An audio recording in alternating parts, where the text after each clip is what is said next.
குற்றவியல் நடைமுறை சட்டம் 1973 சாப்டர் நம்பர் 24 அதை தான் நாம் பார்த்து கொண்டிருக்கிறோம்.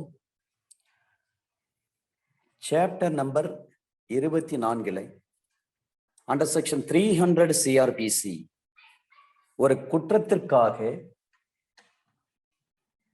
ஒரு முறை தண்டிக்கப்பட்டவர் அல்லது விடுதலை செய்யப்பட்டவர் அதே குற்றத்திற்காக மீண்டும் விசாரணை செய்யப்படுதல் கூடாது. ஒரு சம்பவத்துக்கு ஒரு தீர்வுதான். 300 CRPC நீங்க படிக்கிறீங்கன்னு சொன்னா செக்ஷன் 11 CPCA நீங்க சேர்த்து பார்க்க வேண்டும். Res judicata under article 20 sub article 2 of constitution of India 1950 அவற்றையும் சேர்த்து பார்க்க வேண்டும். அதுதான் பேரண்ட் ஆக்ட். ஒரு சம்பவத்துக்கு ஒரு முறைதான் ஒரு நபரை விசாரணை செய்ய வேண்டும். இதைதான் 300 CRPCல சொல்றாங்க. அண்டர் செக்ஷன் 301 சொல்றாங்க அப்பியரன்ஸ் பை பப்ளிக் ப்ராசிக்யூட்டர். ஒரு பப்ளிக் ப்ராசிக்யூட்டர் இருக்கிறாங்கன்னு சொன்னா அவங்க எந்த ஒரு நீதிமன்றத்திலும் அப்பியர் ஆகலாம். அவங்க வக்காலத் போட வேண்டிய அவசியம் கிடையாது. அதை போலவே மெமோ ஆஃப் அப்பியரன்ஸ் தாக்கல் செய்ய வேண்டிய அவசியம் கிடையாது. இந்த 301 கேள்வி கேட்பாங்க கண்டிப்பாக. சப்செக்ஷன் 2 மிக முக்கியமான ஒன்று. இது சப்செக்ஷன் 2ல தான் கொஸ்டின் கண்டிப்பா கேள்வி கேட்கிறாங்க. ஒரு பெயில் கொடுக்கறாங்க. பாதிக்கப்பட்டவர் தரப்புல இருந்து நாம் ஒரு மனு போட முடியும் டிஸ்ட்ரிக்ட் கோர்ட்லயோ அல்லது JM கோர்ட்லயோ. இவருக்கு பெயில் கொடுக்காதீங்க, இந்த அக்யூஸ்டுக்கு. இவர் வெளியில வந்தா பிரச்சனை பண்ணுவார், சாட்சியை கலைத்து விடுவார், ஒழுங்காக நீதிமன்றத்துக்கு ஆஜராக மாட்டார். அது மட்டுமல்ல, எங்களுக்கு உயிருக்கும் உடைமைக்கும் ஆபத்து ஏற்படும் இவரால் அப்படின்னு சொல்லிட்டு நம்ம இன்டர்வென்ட் பெட்டிஷன் எந்த ப்ரொவிஷன்ல போட முடியும்னு சொன்னா அண்டர் செக்ஷன் 301 சப்செக்ஷன் 2ல தான் நீங்க போட முடியும். அதே 301 சப்செக்ஷன் 2ல சொல்றாங்க ஒரு வழக்கை அரசு வழக்கறிஞரை ஏற்று நடத்தும் பொழுது பாதிக்கப்பட்டவர் தரப்பிலிருந்து ஒரு பிரைவேட் கவுன்சிலை என்கேஜ் பண்ண முடியுமானா கண்டிப்பாக முடியும். Under section 301 subsection 2 of CRPC படி பிரைவேட் கவுன்சிலையும் நம்ம என்கேஜ் பண்ணிக்கலாம். போக்சோ ஆக்ட்லையும் இதே வார்த்தையை சொல்லப்பட்டிருக்கிறது. SC/ST ஆக்ட்லையும் இதே வார்த்தைகள் சொல்லப்பட்டிருக்கிறது. ரூல் நம்பர் 4ல அதை சொல்றாங்க. Rule number 4 and 7 is very important. எனவே ஒரு பிரைவேட் கவுன்சிலை வச்சு நம்ம ஒரு கேஸ் நடத்த முடியுமானா கண்டிப்பா நடத்த முடியும். அதுல மாற்றமே இல்லை. அண்டர் செக்ஷன் 302 இந்த 302ல பர்மிஷன் கேட்கறது சார். ஒரு குற்ற வழக்கை நடத்துவதற்கு அனுமதி கேட்டுதல். நம்ம அனுமதி வாங்கிட்டு அந்த குற்ற வழக்கை நடத்த முடியும் பிரைவேட் கவுன்சிலை என்கேஜ் பண்றீங்கன்னு சொன்னா. சப்செக்ஷன் 1ல தான் அந்த பர்மிஷன் வாங்குறத பற்றி சொல்றாங்க. இந்த 302ல கண்டிப்பா ஒரு கேள்வி கேட்பதற்கு வாய்ப்பு உண்டு. 302ல சப்செக்ஷன் 1 ப்ரொவிசோ இருக்கிறது. அந்த ப்ரொவிசோல என்ன சொல்றாங்கன்னா ஒரு போலீஸ் ஆபீசர்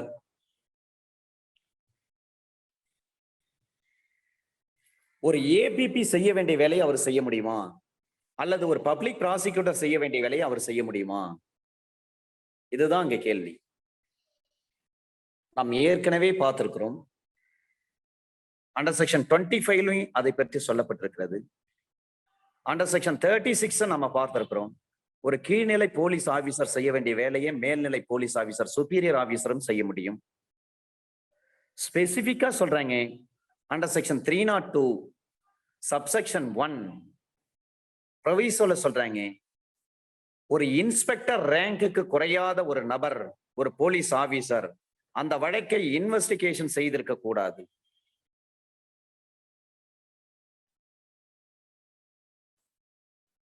அப்ப அந்த போலீஸ் ஆபீசர் அந்த கேஸை நடத்த முடியுமான்னா கண்டிப்பாக நடத்த முடியும். ஆனா அவர் அந்த வழக்குல IOவா இருக்கக்கூடாது. அவர் இன்வெஸ்டிகேஷன் ஆபீசராக அவர் இருந்திருக்க கூடாது. APP அந்த கோர்ட்ல இல்லை. அல்லது பப்ளிக் ப்ராசிக்யூட்டர் இல்லாத பட்சத்தில் அந்த வழக்கை விசாரணை செய்ய வேண்டிய ஒரு நிர்பந்தம் ஏற்படுகின்ற பொழுது அந்த போலீஸ் ஆபீசர் நடத்தலாம் அந்த கேஸை. ஒரு அரசு வழக்கறிஞர் என்னென்ன பணிகளை செய்வாரோ ஒரு வழக்கை நடத்துவதற்கு, தொடங்குவதற்கு, வாத பிரதிவாதங்கள் எடுத்து வைப்பதற்கு அத்தனை பணிகளையும் ஒரு போலீஸ் ஆபீசரும் செய்ய முடியும். அண்டர் செக்ஷன் 302 சப்செக்ஷன் 1 ப்ரொவிசோல அதை பற்றி தெளிவாக சொல்லப்பட்டிருக்கிறது. ஒரே கண்டிஷன், அவர் ஐஓவா இருந்திருக்கூடாது அந்த வழக்கில். அண்டர் செக்ஷன் 302 சப்செக்ஷன் 2ல சொல்றாங்க, ஒரு குற்ற வழக்கை அவரே ஏற்று நடத்தலாம், பார்ட்டியின் பர்சனே நடத்தலாம், அல்லது ஒரு வக்கீலை வச்சு நடத்தலாம், அக்யூஸ்டே கேஸ் நடத்தலாம். சிவில் சூட் எத்தனை கோர்ட்ல வந்து கேஸ் நடத்துறாங்க?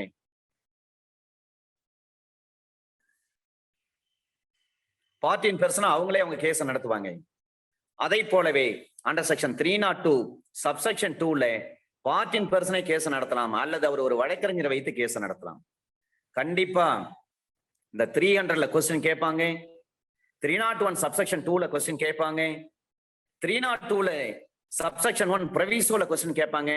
Subsection 2 very important. பார்ட்டியின் பர்சன் இதன் சிஆர்பிஸ்ல பார்ட்டியின் பர்சன் எங்க சொல்றாங்கன்னா இந்த செக்ஷன்ல மட்டும்தான் சொல்லியிருக்காங்க.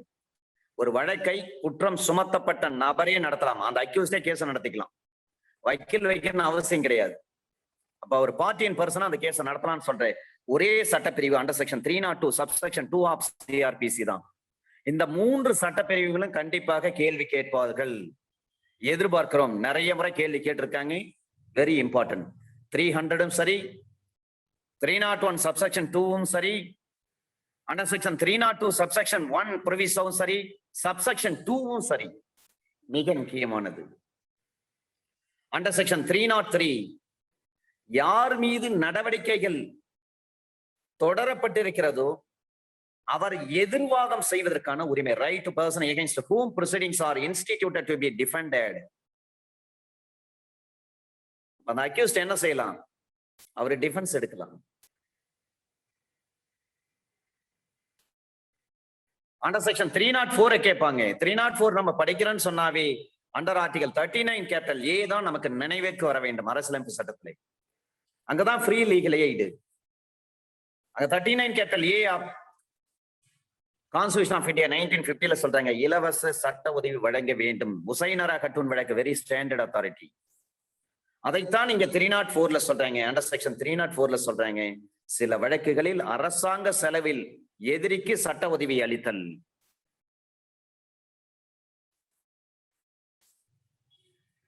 அண்டர் செக்ஷன் 305 ஒரு கம்பெனி இருக்கிறது, ஒரு சங்கம்,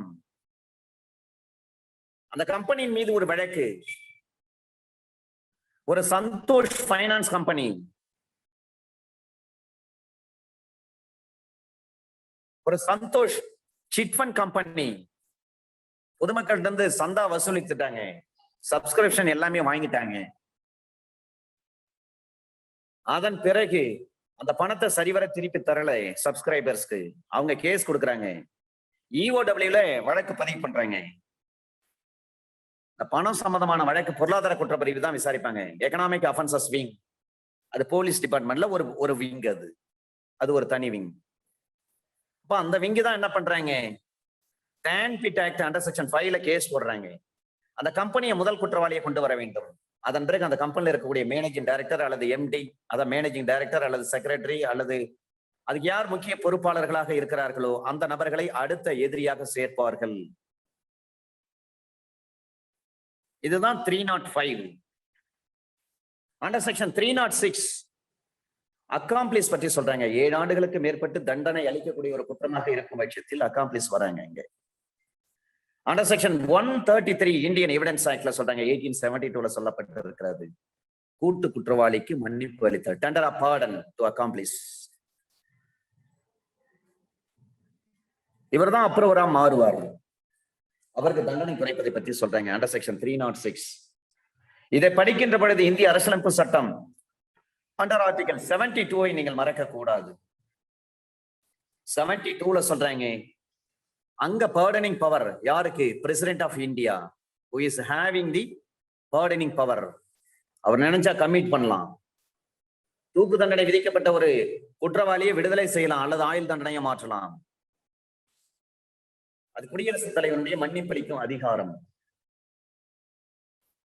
Under section 307, power to direct tender a pardon. 306ல சொல்றாங்க கூட்டு குற்றவாளிக்கு மன்னிப்பு அளித்தல் பற்றி சொல்றாங்க. 307ல சொல்றாங்க மன்னிப்பு அளிப்பதற்காக உத்தரவிடும் அதிகாரம்.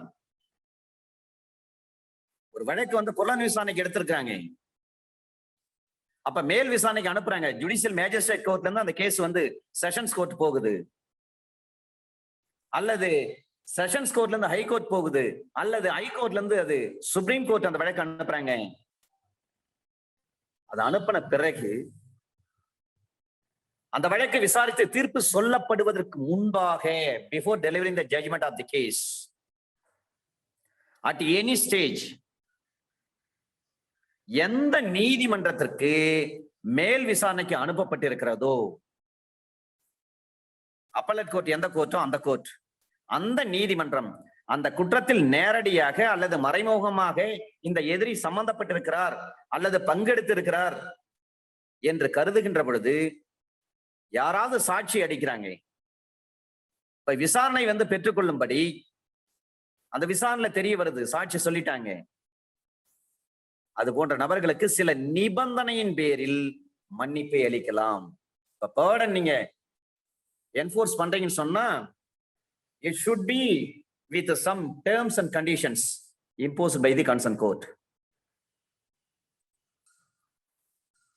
Under section 308, மன்னிப்புக்கான நிபந்தனைகளை நிறைவேற்றாத ஒருவரை விசாரணை செய்தல்.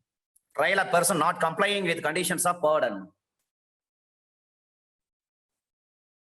307ல ஒரு நபர் வெளியில வராரு, சில கண்டிஷன்ஸ் எல்லாம் இம்போஸ் பண்ணி அவரை வெளியில ரிலீஸ் பண்றாங்க.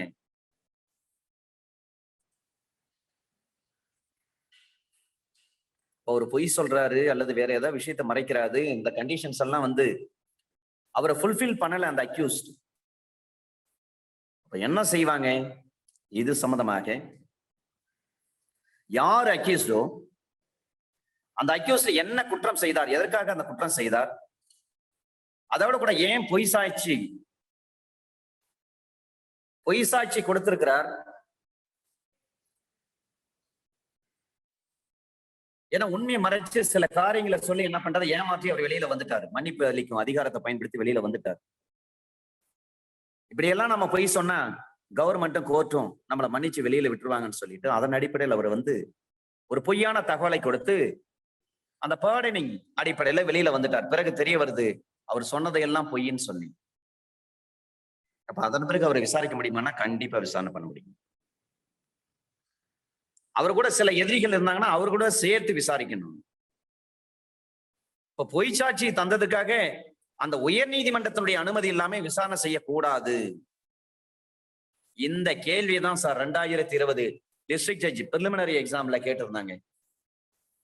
ஒரு நபர் ஒரு விசாரணை நடக்குது, அந்த விசாரணையின் போது அவர் பொய்யான சாட்சி சொல்றார். அப்ப அந்த concern presiding officer of the court அவர் உடனே அவர் மீது வழக்கு தொடுக்க முடியுமா? பொய் சாட்சி தந்ததுக்காக உயர் நீதிமன்றத்தினுடைய அனுமதி இல்லாமல் விசாரணை செய்யவே கூடாதுன்னு சொல்றாங்க. அப்ப 197, 340 ஐபிசி இது இந்த குற்றத்துக்கு பொருந்துமான பொருந்தாது. இதே 197, 340 சிஆர்பிசி இந்த குற்றத்துக்கு பொருந்துமான பொருந்தாது. இப்போ 197ல என்ன சொல்றாங்க? டேக்கிங் காக்னிசன்ஸ் பற்றி தானே சொல்றாங்க. ஒரு டேக்கிங் காக்னிசன்ஸ் எப்படி இருக்கணும்? ஒரு நீதிபதிகள் மற்றும் பொது ஊழியர்களுக்கு எதிராக வழக்கு தொடுத்தல் 197 சிஆர்பிசி. ஜட்ஜுக்கு எதிர்ப்பா அல்லது பப்ளிக் சர்வெண்ட்டுக்கு எதிர்ப்பா நீங்க வழக்கு தொடுக்கிறீங்கன்னு சொன்னா இதுல தான் டேக்கிங் காக்னிசன்ஸ் வரும் 197ல. அதே போல 340 அதை நீங்க கையில் எடுத்து பார்க்கணும். அதுல என்ன விஷயங்கள் சொல்லப்பட்டிருக்கிறது? 195வது பிரிவில் சொல்லப்பட்ட சந்தர்ப்பங்களில் நடைமுறை என்ன என்பதை பற்றி சொல்றாங்க. procedure in cases mentioned in section 195. 195 எதை பற்றி பேசுகிறது அதையும் நாம் தெரிந்து கொள்ள வேண்டும். ஏனென்று சொன்னால் எதன் அடிப்படையில் இந்த பிரச்சனைகளை தீர்வு செய்கிறார்கள்? பொது ஊழியர்களுடைய சட்டப்பூர்வமான அதிகாரத்தை அவமதித்ததற்காக, பொது நீதிக்கு விரோதமான குற்றங்களுக்காக, சாட்சிகள் தரப்படும் ஆவணங்கள் தொடர்பான குற்றங்களுக்காகவும் வழக்கு தொடுத்தார். பொது ஊழியர் ஒரு வேலை செய்யறாருன்னா அதை அவமதிக்கிறாங்க. அப்ப 195 தான் டேக்கிங் காக்னிசன்ஸ். 196 அரசுக்கு விரோதமான ஒரு குற்றங்களுக்காக,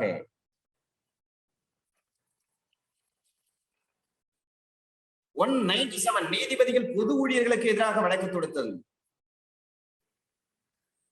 இந்த விஷயங்களை எல்லாவற்றையும் அண்டர் செக்ஷன் 308 சொல்றாங்க. ஒருத்தர் மன்னிப்பளிக்கக்கூடிய அதிகாரத்தை பயன்படுத்தி நீதிமன்றத்திலிருந்து ரிலீஸ் ஆகணும்னு சொல்லிட்டு ஒரு பொய்யான சாட்சியங்கள், பொய்யான ஆவணங்களை கிரியேட் பண்ணி கொண்டு வந்து கோர்ட்ல ஒப்படைச்சு அதன் அடிப்படையில அந்த மன்னிப்பை பெற்று வெளியில ரிலீஸ் ஆயிட்டாரு. அதன் பிறகுதான் தெரிய வருகிறது அந்த அக்யூஸ்ட் பொய்யான டாக்குமெண்ட் கொடுத்திருக்காரு, கோர்ட்டை ஏமாத்திருக்காரு, பொய் சாட்சி சொல்லியிருக்காரு. எனவே அந்த அக்யூஸ்ட் மீது தனியாக ஒரு வழக்கு தொடுக்கணும். வழக்கு தொடுக்கும் பட்சத்தில் உயர் நீதிமன்றத்தினுடைய அனுமதியை பெற வேண்டும். அது மட்டுமல்ல, அண்டர் செக்ஷன் 308 சப்செக்ஷன் 2ல சொல்றாங்க, அவ்வாறு மன்னிப்பை பெற்றுக்கொண்ட அந்த நபர் பிறகு 164லயோ அல்லது 306 சப்செக்ஷன் 4லயோ ஒரு நீதிமன்றத்தில் பதிவு செய்யப்பட்டதுமான அவரது வாக்குமூலத்தை அவருக்கு எதிராக விசாரணையில் பயன்படுத்த முடியுமானா முடியும். கன்ஃபெஷன் கொடுக்கிறாரு. ஏன்னா ஏற்கனவே பொய் சொல்லிட்டு தான் அவர் விடுதலை வாங்கிட்டு வந்திருக்காரு. அவ்வாறு இருக்கும் பட்சத்தில் 164 அடிப்படையில அவருக்கு எதிர்ப்பா அதை பயன்படுத்த முடியுமா? 164 என்ன பண்ற, கன்ஃபெஸ் பண்றாரு இல்லைங்களா? அந்த கன்ஃபெஷன் ஸ்டேட்மெண்ட் அந்த அக்யூஸ்டுக்கு எதிர்ப்பா பயன்படுத்த முடியுமானா தாராளமா பயன்படுத்தலாம். சப்செக்ஷன் 3ல சொல்றாங்க, அந்த விசாரணையில மன்னிப்பு எந்த நிபந்தனையின் பேரில் அளிக்கப்பட்டதோ அந்த நிபந்தனையை அவர் நிறைவேற்றியிருப்பதாக அவர் வாதம் செய்ய முடியுமானா கண்டிப்பா வாதம் செய்ய முடியும்.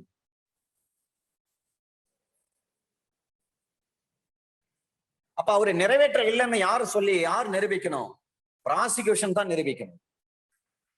சப்செக்ஷன் 4ல சொல்றாங்க,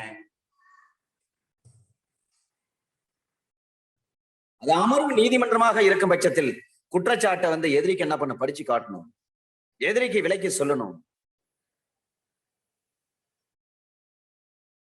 அது ஒரு ஜுடிஷியல் மேஜிஸ்ட்ரேட் கோர்ட்டாக இருக்கும் பட்சத்தில் வாதி தரப்புடைய சாட்சியங்கள் எடுக்கப்படுவதற்கு முன்பாக எந்த நிபந்தனையின் பேரில் மன்னிப்பு அளிக்கப்பட்டாரோ, மன்னிப்பை பெற்றுக் கொண்டாரோ அந்த எதிரி, அந்த நிபந்தனையை அவர் நிறைவேற்றி இருப்பதாக எதிரி அவர் சேலஞ்ச் பண்ண முடியுமா? கட்சி எடுக்க முடியுமா? ப்ளீ பண்ண முடியும்? ப்ளீ எடுக்க முடியுமானா எடுக்கலாம். அப்ப கோர்ட், ஜெயம் கோர்ட் என்ன பண்ணும்?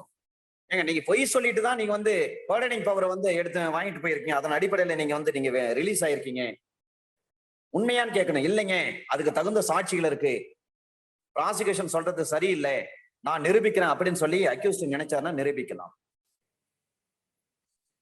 சப்செக்ஷன் 5ல சொல்றாங்க, எதிரி அது மாதிரி ஏதாவது ப்ளீ எடுக்கிறாருன்னு சொன்னா அப்ப நீதிமன்றம் என்ன பண்ணும்?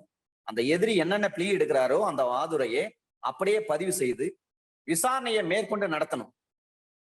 இந்த வழக்குல தீர்ப்பு பிறப்பிச்சுட்டாங்களா இல்லையான்னு பார்க்கணும்.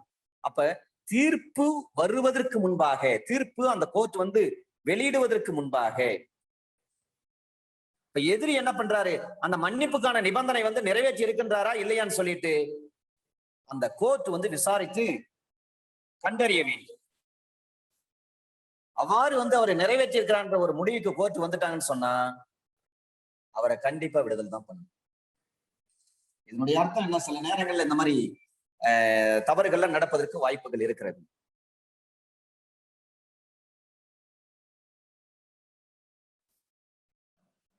ஒரு பொய்யான டாக்குமெண்ட், பொய்யான விஷயத்தை சொல்லி கோர்ட்ல சொல்லிட்டு என்ன பண்ணுவாங்க?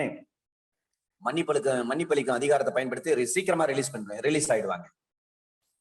இல்லைன்னா அந்த தீர்ப்பு எத்தனை வருஷமோ அத்தனை வருஷம் ஒரு ஜெயில இருக்கணும் இல்லைங்களா? அதுக்காக இந்த மாதிரி வேலைகள்லாம் சில பேர் செய்வாங்க. அதுக்காக தான் இந்த 308 ஸ்பெசிபிக்கா கொண்டு வந்திருக்கிறாங்க.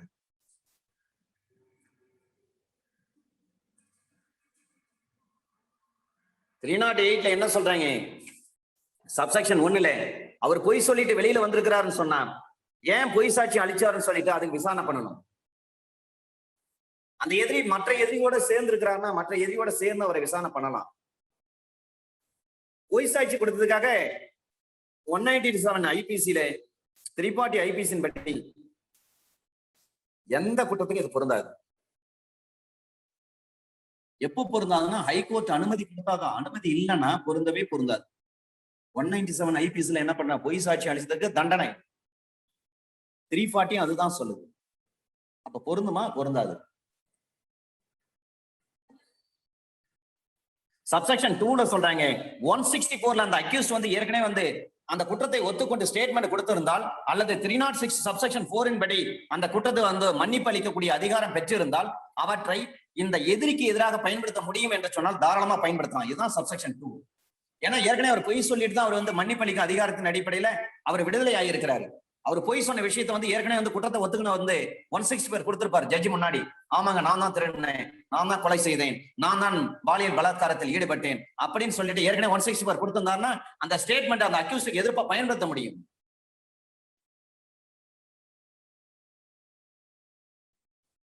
சப்செக்ஷன் 3ல சொல்றாங்க ப்ராசிக்யூஷன் வந்து என்ன பண்றாங்கன்னா குற்றம் சுமத்துறாங்க, அக்யூசேஷன் பண்றாங்க அந்த அக்யூஸ்ட் மேல. இவர் வந்து பொய் சொல்றாரு, இவர் இந்த நிபந்தனை எல்லாம் வந்து இவர் வந்து ஃபுல்ஃபில் பண்ணல அப்படின்னு ப்ராசிக்யூஷன் சொல்றாங்கன்னா ப்ராசிக்யூஷன் தான் அதை நிரூபிக்கணும். சப்செக்ஷன் 4ல சொல்றாங்க அல்லது டிஃபென்ஸ் இவர் எடுக்கிறார் அக்யூஸ்ட், இல்லைங்க எல்லா நிபந்தனையும் நான் வந்து கண்டிப்பா நான் வந்து ஃபுல்ஃபில் பண்ணியிருக்கிறேன் அப்படின்னு சொல்லி இவர் டிஃபென்ஸ் எடுக்கிறாரு சொன்னா அந்த டிஃபென்ஸ் இவர் தான் வந்து சந்தேகத்துக்கிடமின்றி நிரூபிக்கணும். அப்ப சப்செக்ஷன் 4ல என்ன சொல்றாங்க, ஒரு செஷன்ஸ் கோர்ட்ல வந்து இந்த மாதிரி இவர் பொய் சொல்லிட்டு விடுதலை வாங்கிட்டு போயிட்டாரு அப்படின்னு சொல்றாங்கன்னா அந்த செஷன்ஸ் கோர்ட் அந்த அக்யூஸ்டுக்கு வந்து அவர் மீது அந்த சார்ஜை மீண்டும் படிச்சு காட்டணும். நீங்க ஏற்கனவே இந்த வழக்குல தண்டிக்கப்பட்டு நீங்க ஜெயில இருந்தீங்க அல்லது கோர்ட்ல வந்து விசாரணையில இருந்தீங்க, விசாரணையில இருக்கிறப்ப அந்த பொய்யான காரணங்களை சொல்லி பொய்யான ஆவணங்களை சொல்லி பொய்யான சாட்சிகளை ஏற்பாடு செய்து நீங்க வந்து விடுதலை ஆயிட்டீங்க, மன்னிப்பளிக்கும் அதிகாரத்தின் அடிப்படையில் நீங்க விடுதலை ஆயிட்டீங்க, இப்போ நீங்க வந்து அது தவறா பயன்படுத்திருக்கீங்க அப்படின்னு சொல்லி ப்ராசிக்யூஷன்ல உங்கள் மீது வந்து குற்றம் சுமத்தப்படுகிறது, இதை பற்றி நீங்கள் என்ன சொல்கிறீர்கள் என்று சொல்லி செஷன்ஸ் கோர்ட் கேட்கணும். அதே போலவே ஜுடிஷியல் மேஜிஸ்ட்ரேட் கோர்ட் என்ன பண்ணுவாங்க, அந்த அக்யூஸ் கிட்ட கேட்பாங்க. அவர் இல்லைங்க இதெல்லாம் ப்ராசிக்யூஷன் சொல்றது வந்து தவறுங்க, உண்மைக்கு புறமானதுங்க அப்படின்னு சொன்னா ஜேஎம் என்ன பண்ணுவாங்க, மேற்கொண்டு கேஸ் நடக்கும். சப்செக்ஷன் 5ல தான் சொல்றாங்க, அண்டர் செக்ஷன் 308 சப்செக்ஷன் 5ல சொல்றாங்க அந்த அக்யூஸ்ட் தான் என்ன பண்ணும், அதை நிரூபிக்க வேண்டும். 308 சப்செக்ஷன் 3ல வந்து ப்ராசிக்யூஷன் தான் நிரூபிக்கணும். 308 சப்செக்ஷன் 5ல வந்து அக்யூஸ்ட் தான் நிரூபிக்கணும். அண்டர் செக்ஷன் 309 அண்டர் செக்ஷன் 289 அட்ஜார்ன் பண்ணலாம், அண்டர் செக்ஷன் 317 அட்ஜார்ன் பண்ணலாம், அண்டர் செக்ஷன் 309 அட்ஜார்ன் பண்ணலாம், அண்டர் செக்ஷன் 231 சப்செக்ஷன் 2 அட்ஜார்ன் பண்ணலாம், டெஃபர் பெட்டிஷன் போடுறோம், எப்படி வேண்டுமானாலும் அட்ஜார்ன் பண்ணலாம். ஆனா ஒவ்வொரு ஸ்டேஜ் அண்டர் செக்ஷன் 309 நடவடிக்கைகளை தள்ளி வைப்பதற்கு அல்லது ஒத்தி வைப்பதற்குள்ள அதிகாரம், power to postpone or adjourn proceedings. 309ல நம்ம எப்ப வேண்டுமானாலும் ஒரு கேஸ் வந்து நம்ம தள்ளி வைக்கலாம்.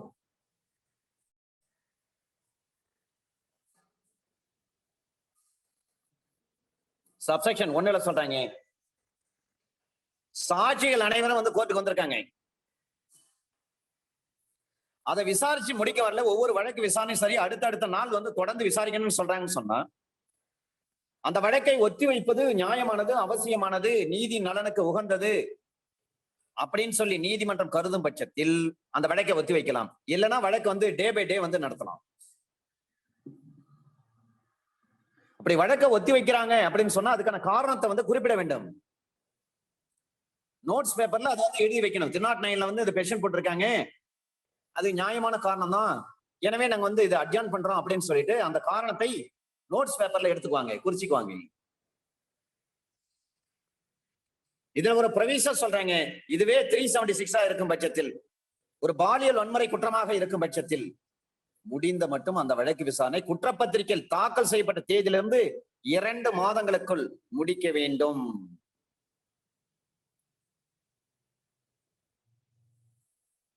மிக முக்கியமான ஒரு விஷயம் சார் இது. இதே விஷயத்தை தான் அண்டர் செக்ஷன் 164 சப்செக்ஷன் 1 கேபிட்டல் ஏல சொல்லியிருக்காங்க. அமெண்ட்மெண்ட் மூலமாக அங்க என்ன சொல்றாங்கன்னா 90 டேஸ் சொல்லியிருப்பாங்க. புலன் விசாரணை எவ்வளவு நாள்ல முடிக்கணும்? 90 நாள்ல முடிக்கணும்னு சொல்லியிருப்பாங்க. ஆனா சட்ட திருத்தம் வந்து விட்டது. இப்பொழுது புலன் விசாரணை from the date of filing FIR, the police officer, the investigation officer of the concerned case, he has to be completed within 60 days.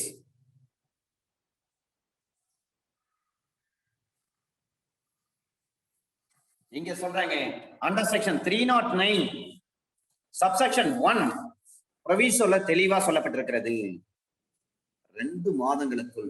எப்போ சார்ஜ் ஷீட் வந்து கோர்ட்ல தாக்கல் செய்யறாங்கன்னு சொன்னா, தாக்கல் செய்யப்பட்ட பிறகு 2 மாசத்துக்குள்ள 60 நாட்களுக்குள்ளாக அது போக்சோ கேஸா இருக்கலாம் அல்லது 376 இருக்கலாம், அதை முடிக்க வேண்டும். இந்த 309ல ப்ரொவிசோ கண்டிப்பா கேட்பாங்க சார். எல்லா கொஸ்டின்ல இன்டர்வியூல எல்லா இடத்துலயும் கேட்பாங்க சார். அதனால நன்றாக இதை மனதில் பதிவு செய்து கொள்ள வேண்டும்.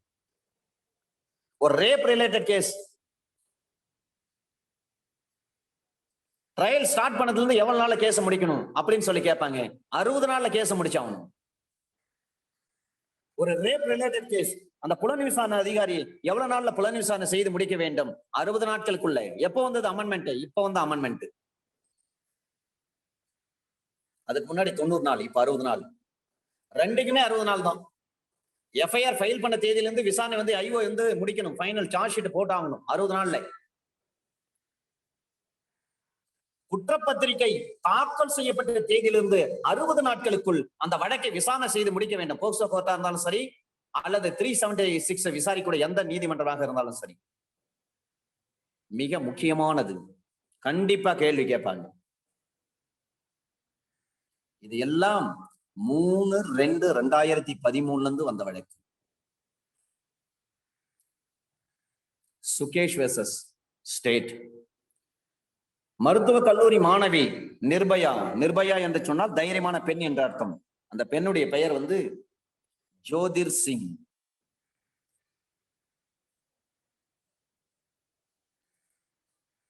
அவங்களுடைய மரணத்துக்கு பிறகுதான் இதை கொண்டு வராங்க.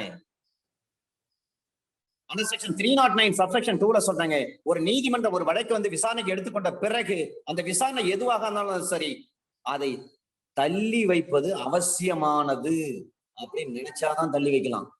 இல்ல தள்ளி வைக்க வேண்டிய அவசியமே கிடையாது. இப்பதான் தெளிவா சொல்லிட்டாங்க, speedy trial is also one of the fundamental rights.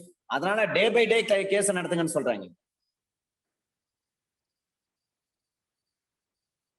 Vinodkumar judgement அதுதான் சொல்றாங்க. சுப்ரீம் கோர்ட் எல்லா மாநில ஸ்டேட்டுக்கும் என்ன பண்ணாங்க, எல்லா மாநில ஹைகோர்ட்னுடைய ரெஜிஸ்ட்ரார் ஜெனரலுக்கு எல்லாருக்கும் அனுப்புனாங்க. ப்ராசிக்யூஷன்ல இருந்து சாட்சி வந்திருக்காங்கன்னா அன்னைக்கே விசாரிங்கன்னு சொல்றாங்க. ஆனால் அதன் பிறகு மெட்ராஸ் ஹைகோர்ட் ஜட்ஜ்மெண்ட் எல்லாம் நிறைய இருக்கு. ஏன்னா ஒவ்வொரு வழக்குக்கும் ஒவ்வொரு சூழ்நிலை. சில பேர் 7 வருஷம் 8 வருஷம் வரைக்கும் கிராஸ் பண்ணாம வச்சுட்டு இருப்பாங்க. கோர்ட் வேடிக்கை பார்த்துட்டு இருக்க முடியும்? ஃபேர் சான்ஸ் வந்து ஆல்ரெடி கொடுத்திருப்பாங்க. அந்த ஃபேர் சான்ஸ் வந்து யூட்டிலைஸ் பண்ணிக்கலாம். என்ன பண்ண முடியும்? ஜட்ஜ்மெண்ட் தான் டெலிவர் பண்ண முடியும். நடந்து முடிந்த 2020 டிஸ்ட்ரிக்ட் ஜட்ஜ் பிரிலிமினரி எக்ஸாம்ல ஒரு கேள்வி கேட்டிருந்தாங்க. சிபிசில கேட்டிருந்தாங்க. அந்த கேள்வி பார்ட்டி வந்திருக்கிறாரு, ஐ மீன் பிளைன்டிஃப் வந்து பிரசன்ட், டிஃபெண்டன்ட் பிரசன்ட், கேஸ் நடத்தல, நீதிமன்ற வழக்கை தள்ளுபடி பண்ண முடியுமான்னு ஒரு கேள்வி. அருமையான கேள்வி. பார்ட்டி கோர்ட்ல பிரசன்ட், பிளைன்டிஃப் பிரசன்ட் ஆயிருக்காரு, டிஃபெண்டன்ட் பிரசன்ட் ஆயிருக்காரு. both parties are present before the court. ஆனா கேஸ் நடத்தல. அப்ப கேஸ தள்ளுபடி பண்ண முடியுமான்னு கேக்குறாங்க. Order 9 rule 7 order 9 rule 9 order 9 rule 13 அல்லது இவைகளில் எதுவும் இல்லை, none of this, none of the above அப்படின்னு சொல்றாங்க. அதுக்கு ஆன்சர் வந்து எதுவுமே கிடையாது. ஆனா கேஸ் வந்து தள்ளுபடி பண்ணலாம். அண்டர் செக்ஷன் 309 சப்செக்ஷன் 2ல சொல்றாங்க, ஒரு நீதிமன்ற வழக்கு வந்து விசாரணைக்கு எடுத்துக்கொண்ட பிறகு அந்த விசாரணை ஏதாவது தள்ளி வைப்பதற்கு அவசியம் என்று கருதினால் மட்டும்தான் தள்ளி வைக்கணும், இல்லைன்னா தள்ளி வைக்க கூடாது, கேஸ் நடத்துங்கன்னு சொல்றாங்க. அக்யூஸ்ட் ஜெயில இருக்காரு, ஒன்னும் பிரச்சனை இல்ல, அவர் ஜெயிலுக்கு அனுப்பிடுங்க, மீண்டும் அவரை வரவழைக்கலாம்.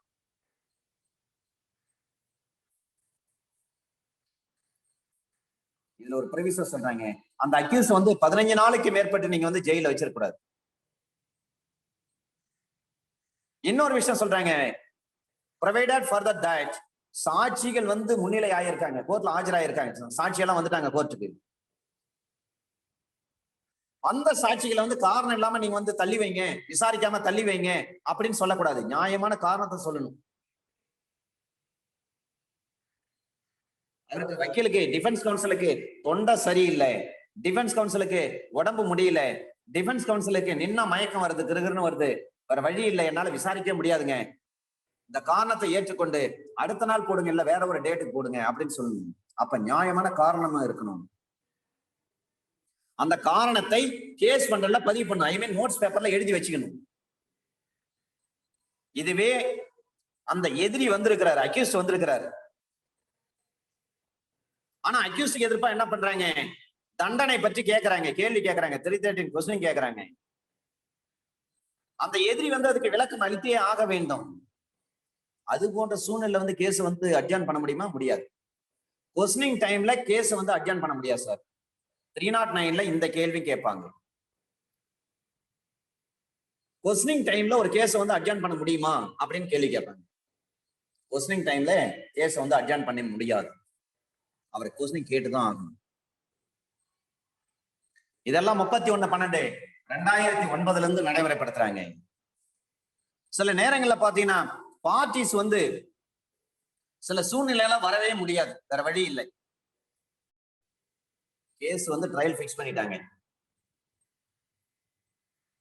சாட்சி வர முடியாத சூழ்நிலை அல்லது அக்யூஸ்டும் வர முடியாத சூழ்நிலை, உடம்பு சரியில்லாம போயிருக்கலாம், நோய் வாய்ப்பட்டிருக்கலாம், ரொம்ப தூரத்துல இருந்திருக்கலாம், தமிழ்நாட்டுல வழக்கு நடக்கும், அவர் கல்கத்தாவில் இருப்பாரு. இது மாதிரியான சூழ்நிலைகள் இருக்கும் பட்சத்தில் அப்ப அந்த கேஸ் என்ன பண்ணும், தள்ளி வைக்கலாம். இதெல்லாம் பார்ட்டி தான் கேட்கணும் கோர்ட்ல, கோர்ட்டை தள்ளி வைக்க மாட்டாங்க, பார்ட்டி கேட்டாதான் தள்ளி வைக்க முடியும், அட்ஜாயின் பண்ண முடியும். Under section 309 subsection 2 clause B மிக முக்கியமானது. ஒரு அட்வொகேட் வேற ஒரு கோர்ட்ல வேற ஒரு கேஸ்ல என்கேஜ் ஆயிருக்காரு. அப்ப அவங்க ஜூனியர் சொல்றாங்க, may please your honour, my senior counsel who is engaged with some other case in some other court your honour அப்படின்னு சொல்றாங்கன்னு சொன்னா அதை நீங்க அப்படியே ரெக்கார்ட் பண்ணிக்க வேண்டியதுதான். அப்ப ஆட்டோமேட்டிக்கா அந்த கேஸ் என்ன பண்ண முடியும், மாற்றி வைக்கலாம். ஒரு அசிஸ்டன்ட் செஷன்ஸ் கோர்ட் அல்லது ஒரு ஜுடிஷியல் மேஜிஸ்ட்ரேட் கோர்ட் ஒரு இடத்துல இருக்கும், அந்த மாவட்டத்துல தலைமை இடத்துல அந்த செஷன்ஸ் கோர்ட் இருக்கும். ஒரே நாள்ல என்ன பண்ண, ஒரு மர்டர் கேஸுக்கும் சாட்சி வந்திருப்பாங்க, ஒரு தெப்ட் கேஸுக்கு இங்க சாட்சி வந்திருக்காங்க ஜேஎம் கோர்ட்ல. இப்ப ஜேஎம் கோர்ட்ல என்ன பண்ணலாம், இந்த மாதிரி கவுன்சில் அங்க செஷன்ஸ் கோர்ட்ல என்கேஜ் ஆயிருக்காருங்க, அங்க விட்னஸ் வந்துட்டாங்க, அதனால இன்னைக்கு இந்த கேஸ்ல இந்த தெப்ட் கேஸ்ல வந்திருக்கிற சாட்சி விசாரிக்க முடியாதுங்க அப்படின்னு சொன்னா அந்த மேஜிஸ்ட்ரேட் என்ன பண்ணும், அந்த கேஸை வேற ஒரு தேதிக்கு ஒத்தி வைக்கணும். இது நமக்கு under section 309 subsection 2 clause B நமக்கு மிகவும் பயனுள்ள ஒரு சட்டப்பிரிவு.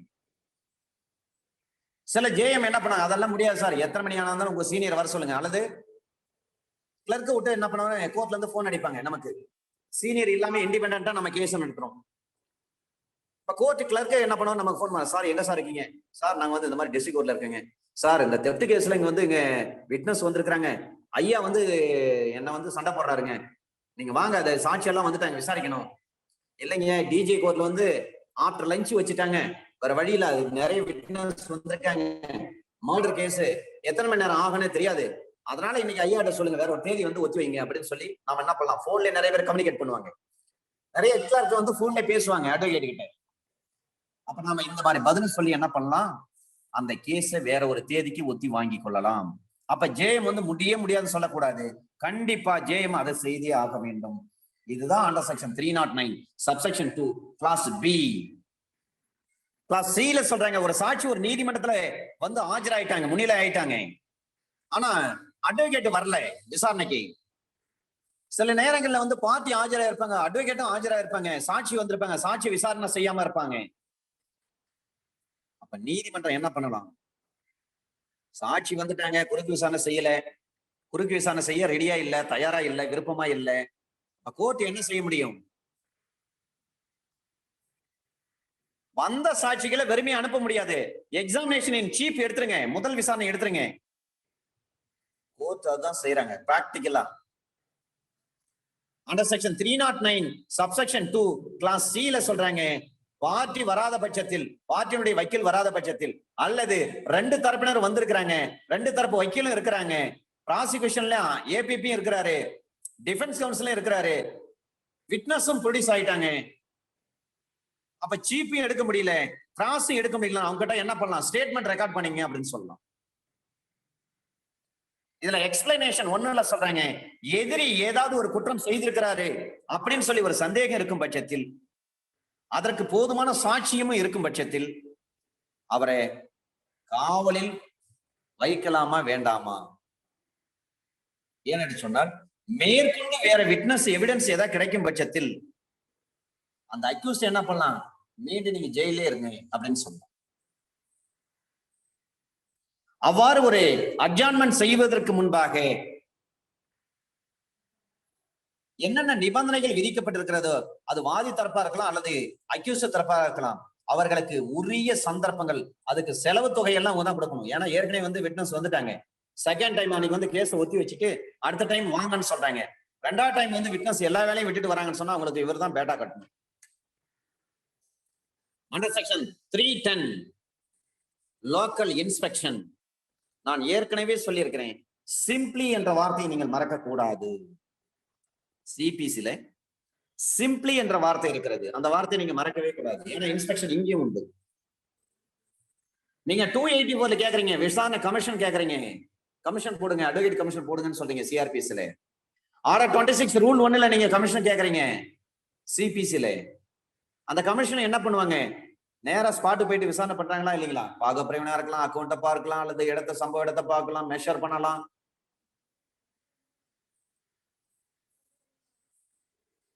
அதுதான் இங்க சொல்றாங்க. அண்டர் செக்ஷன் 310 லோக்கல் இன்ஸ்பெக்ஷன், ஒரு நீதிபதி அல்லது ஒரு நடுவர் அவர்கிட்ட வழக்கினுடைய விசாரணையில எந்த கட்டத்திலையும் அட் எனி ஸ்டேஜ்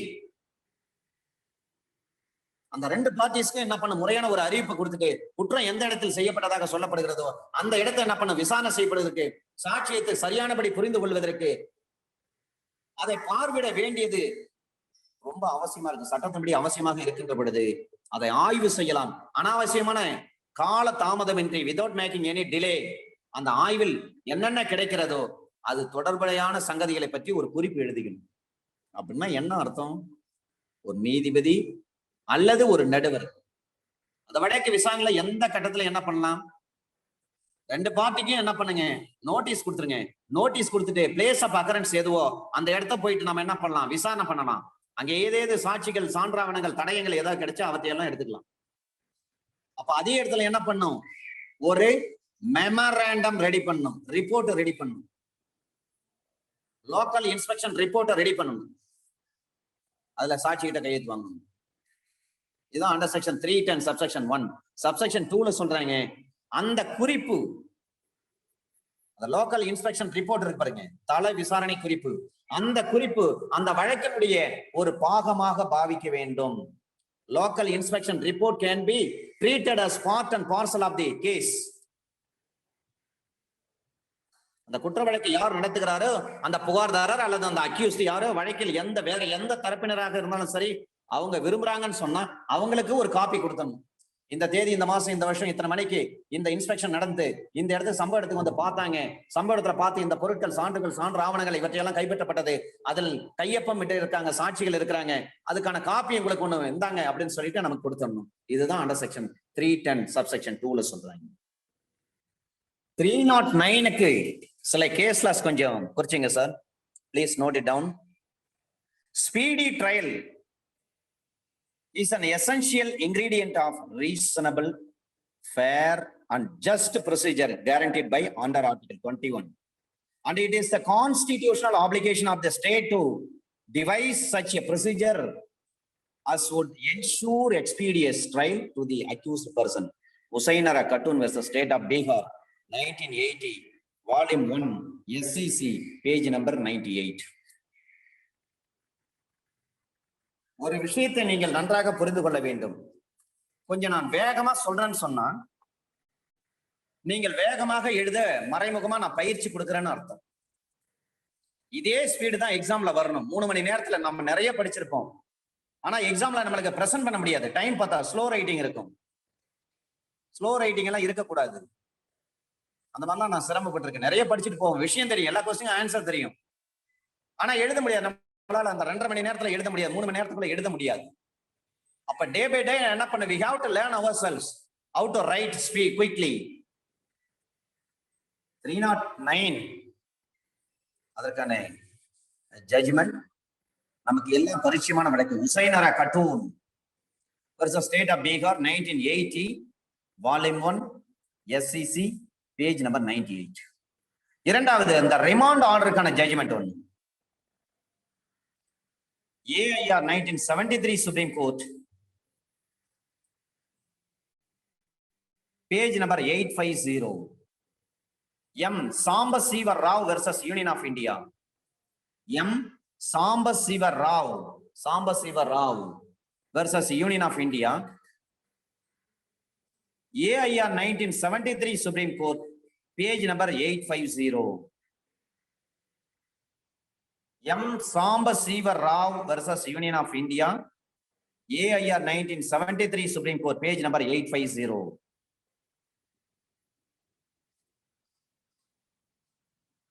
மிக முக்கியமான விஷயம். இதுலயே இந்த 310க்கான ஜட்ஜ்மெண்ட்ஸ் நிறைய இருக்கு சார்.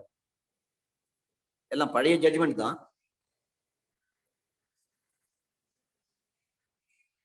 ஒரு லோக்கல் இன்ஸ்பெக்ஷன் பண்றீங்கன்னு சொன்ன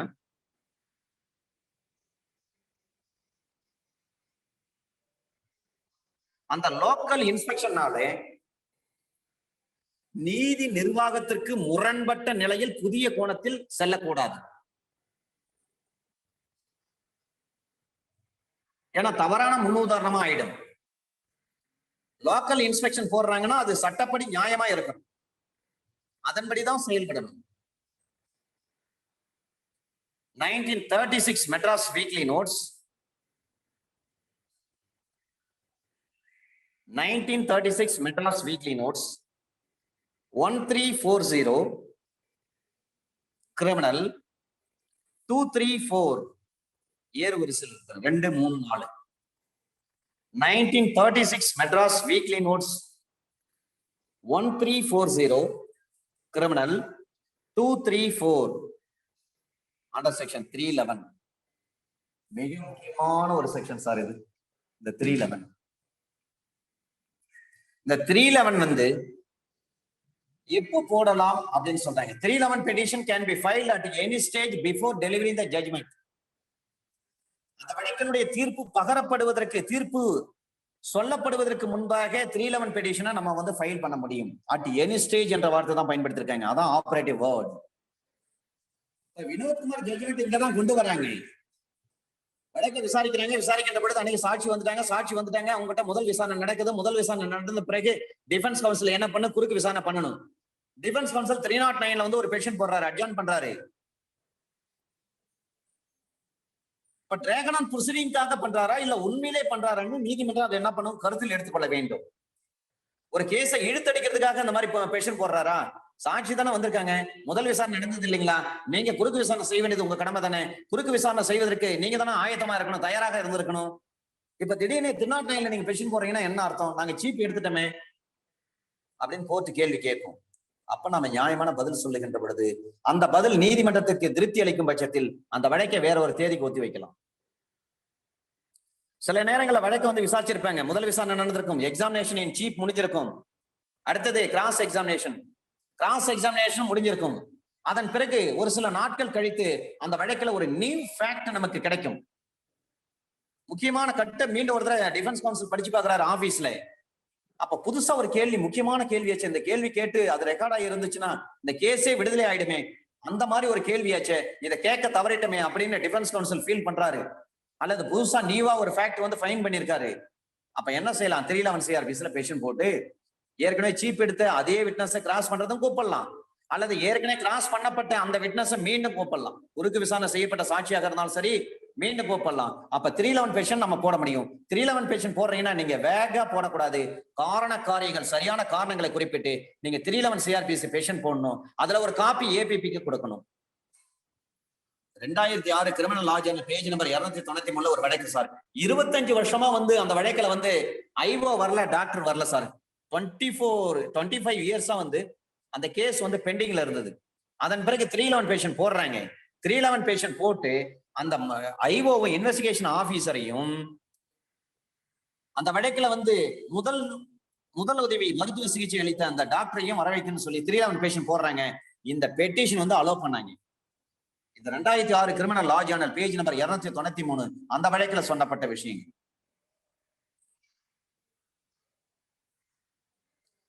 ஆனால் பல தீர்ப்புகள் இப்ப 2020 வரை உச்சநீதிமன்றம் பல தீர்ப்புகளை சொல்றாங்க.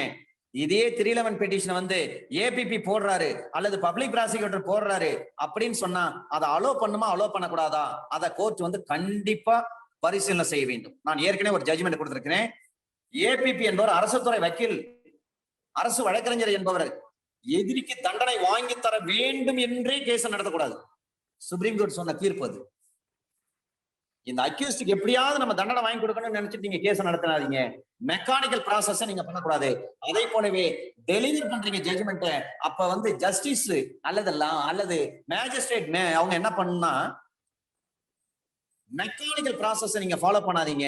Before delivering the judgment, the justice or magistrate judge there has to be applied his mind before delivering the judgment. அந்த வழக்கினுடைய சூழ்நிலைகள், எதனுடைய சந்தர்ப்பங்கள், எந்த சூழ்நிலை அந்த வழக்கு நடந்தது, குற்றம் நடந்தது, எதற்காக அவர் தண்டிக்கப்படுகிறார் அப்படின்ற அந்த சூழ்நிலைகளை கருத்தில் கொண்டு நீங்கள் தீர்ப்பளிக்க வேண்டும். அதை விட்டுட்டு நீங்க மெக்கானிக்கலா நீங்க வந்து ஜட்ஜ்மெண்ட் கொடுக்காதீங்கன்னு சொல்லியிருக்காங்க. பல தீர்ப்புகள் இருக்கிறது. அதே போல 311 வந்து ஏபிபி போடுறாரு அல்லது பப்ளிக் ப்ராசிக்யூட்டர் வந்து 311 CRPC பெட்டிஷன் போடுறாருன்னு சொன்னா, not to fulfill the lacuna, இந்த வார்த்தை தான் சுப்ரீம் கோர்ட் அடிக்கடி சொல்றாங்க. அந்த வார்த்தையை ப்ராசிக்யூஷன் தரப்புல இருக்கக்கூடிய அந்த வழக்குக்கு எங்கெங்கே வந்து ப்ராசிக்யூஷன் ஃபெயிலியர் ஆயிருக்கோ, லூப் ஹோல்ஸ் இருக்கோ, அந்த லூப் ஹோல்ஸை ஃபுல்ஃபில் பண்றதுக்காக 311 பெட்டிஷன் போடாதீங்க. ஏபிபியா இருக்கலாம் அல்லது பிபியா இருக்கலாம், ஏடிபிபியா இருக்கலாம் அல்லது ஸ்பெஷல் பிபியா இருக்கலாம்.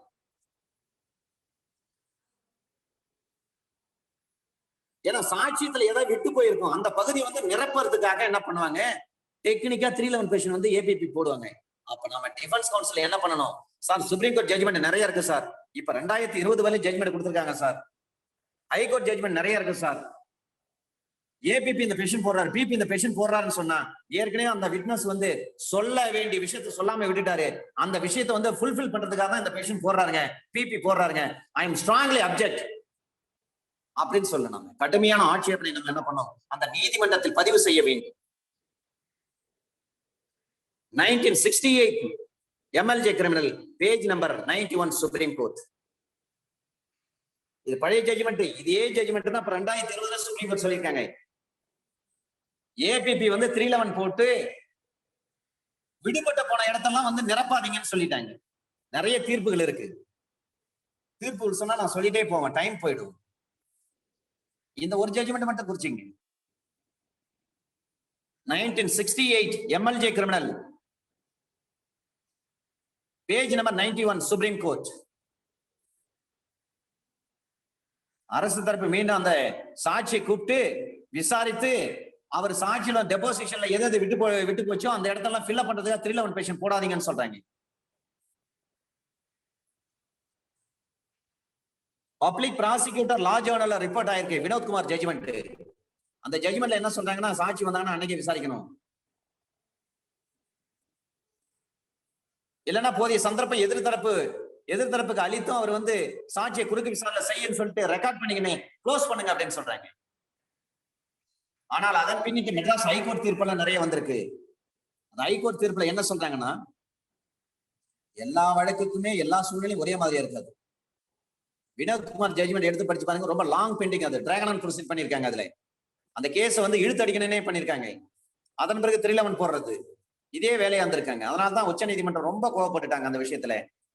அரசு தரப்பு சாட்சிகளை வராங்களா அன்னைக்கே வந்து சீப் எடுக்கிறாங்களா அன்னைக்கே கிராஸ் பண்ணிடுங்கன்னு சொல்லிட்டாங்க சுப்ரீம் கோர்ட். அதன் பின்னிட்டு மெட்ராஸ் ஹைகோர்ட் தீர்ப்பெல்லாம் நல்ல தீர்ப்பெல்லாம் இருக்கிறது. 311 பேஷன் போடலாம்னு சொல்றாங்க. 311 பொறுத்தவரை ப்ராசிக்யூஷனுக்கு என்ன பவர் இருக்கு அதே பவர் தான் டிஃபென்ஸுக்கு இருக்கு. Sonia versus state of Haryana and others 2017 வந்த ஜட்ஜ்மெண்ட் இது. வினோத்குமார் வழக்கு பிறகு வந்த ஜட்ஜ்மெண்ட் இது. சுப்ரீம் கோர்ட் கேஸ் இது. சுந்தர்லால் வெர்சஸ் ஊர்மிளா தாக்கூர் 2018 மார்ச் மாசம் வந்த தீர்ப்பு இது. Rattan Lal versus Prahlad Jat and others இது மெட்ராஸ் ஹைகோர்ட் தீர்ப்பு இது. Rattan Lal versus Prahlad Jat and others. பிராக்லாட் PRAHLAD பிராக்லாட் Jat and others. Criminal appeal number 499/2014. 2014 criminal appeal number ஆகுது 499/2014. இந்த 15ஆம் தேதி செப்டம்பர் மாசம் 2017 ஜட்ஜ்மெண்ட் வந்து கொடுக்குறாங்க. 2018 ரிப்போர்ட் ஆயிருக்கு. Rattanlal versus Prahlad Jat JAT Jat and others 2018 volume 1 law weekly 2018 volume 1 law weekly criminal page number 267. 311 போட முடியுமானா கண்டிப்பா போட முடியும். இல்லங்க வினோத்குமார் ஜட்ஜ்மெண்ட் அப்படி சொல்லிருக்கீங்க, சுப்ரீம் கோர்ட் சொல்லியிருக்காங்க. அது சொல்லப்பட்டு இருந்தாலும் பரவாயில்ல. மெட்ராஸ் ஹைகோர்ட் 2018 இந்த ஜட்ஜ்மெண்ட் சொல்லியிருக்காங்க. ஆனா டிராகன் பண்ணணும்னு நினைக்காதீங்க சார். ஏன்னா நீதிமன்றத்தினுடைய நேரம் வந்து பொன்னான நேரம், கோல்டன் அவர்ஸ். அந்த நீதிமன்றத்தினுடைய நேரத்தை நம்ம வீணடிக்க கூடாது. நீங்க எந்த அளவுக்கு கோர்ட் கோஆபரேட் பண்றீங்களோ அந்த அளவுக்கு உங்களுக்கு நல்லது நடக்கும் கோர்ட் மூலமா. எந்த ஒரு ஜுடிஷியல் ஆபீசரும் வாய் திறந்து உங்களுக்கு நான் நல்லது செய்வேன்னு சொல்லவே மாட்டாங்க. மனசுல வச்சுக்குவாங்க, இவர் நல்ல அட்வொகேட், நல்லா அப்ரோச் பண்றாரு, கோர்ட்ல டீசெண்டா நடந்துக்கிறார், கோர்ட் ஸ்டாஃப் கிட்ட எந்த பிரச்சனையும் கிடையாது, சக கொலீக்ஸ் இருக்காங்க, சக வழக்கறிஞர்கிட்ட எந்த பிரச்சனையும் கிடையாது, கோர்ட்டார்கிட்டையும் எந்த பிரச்சனையும் பண்ண மாட்டாரு.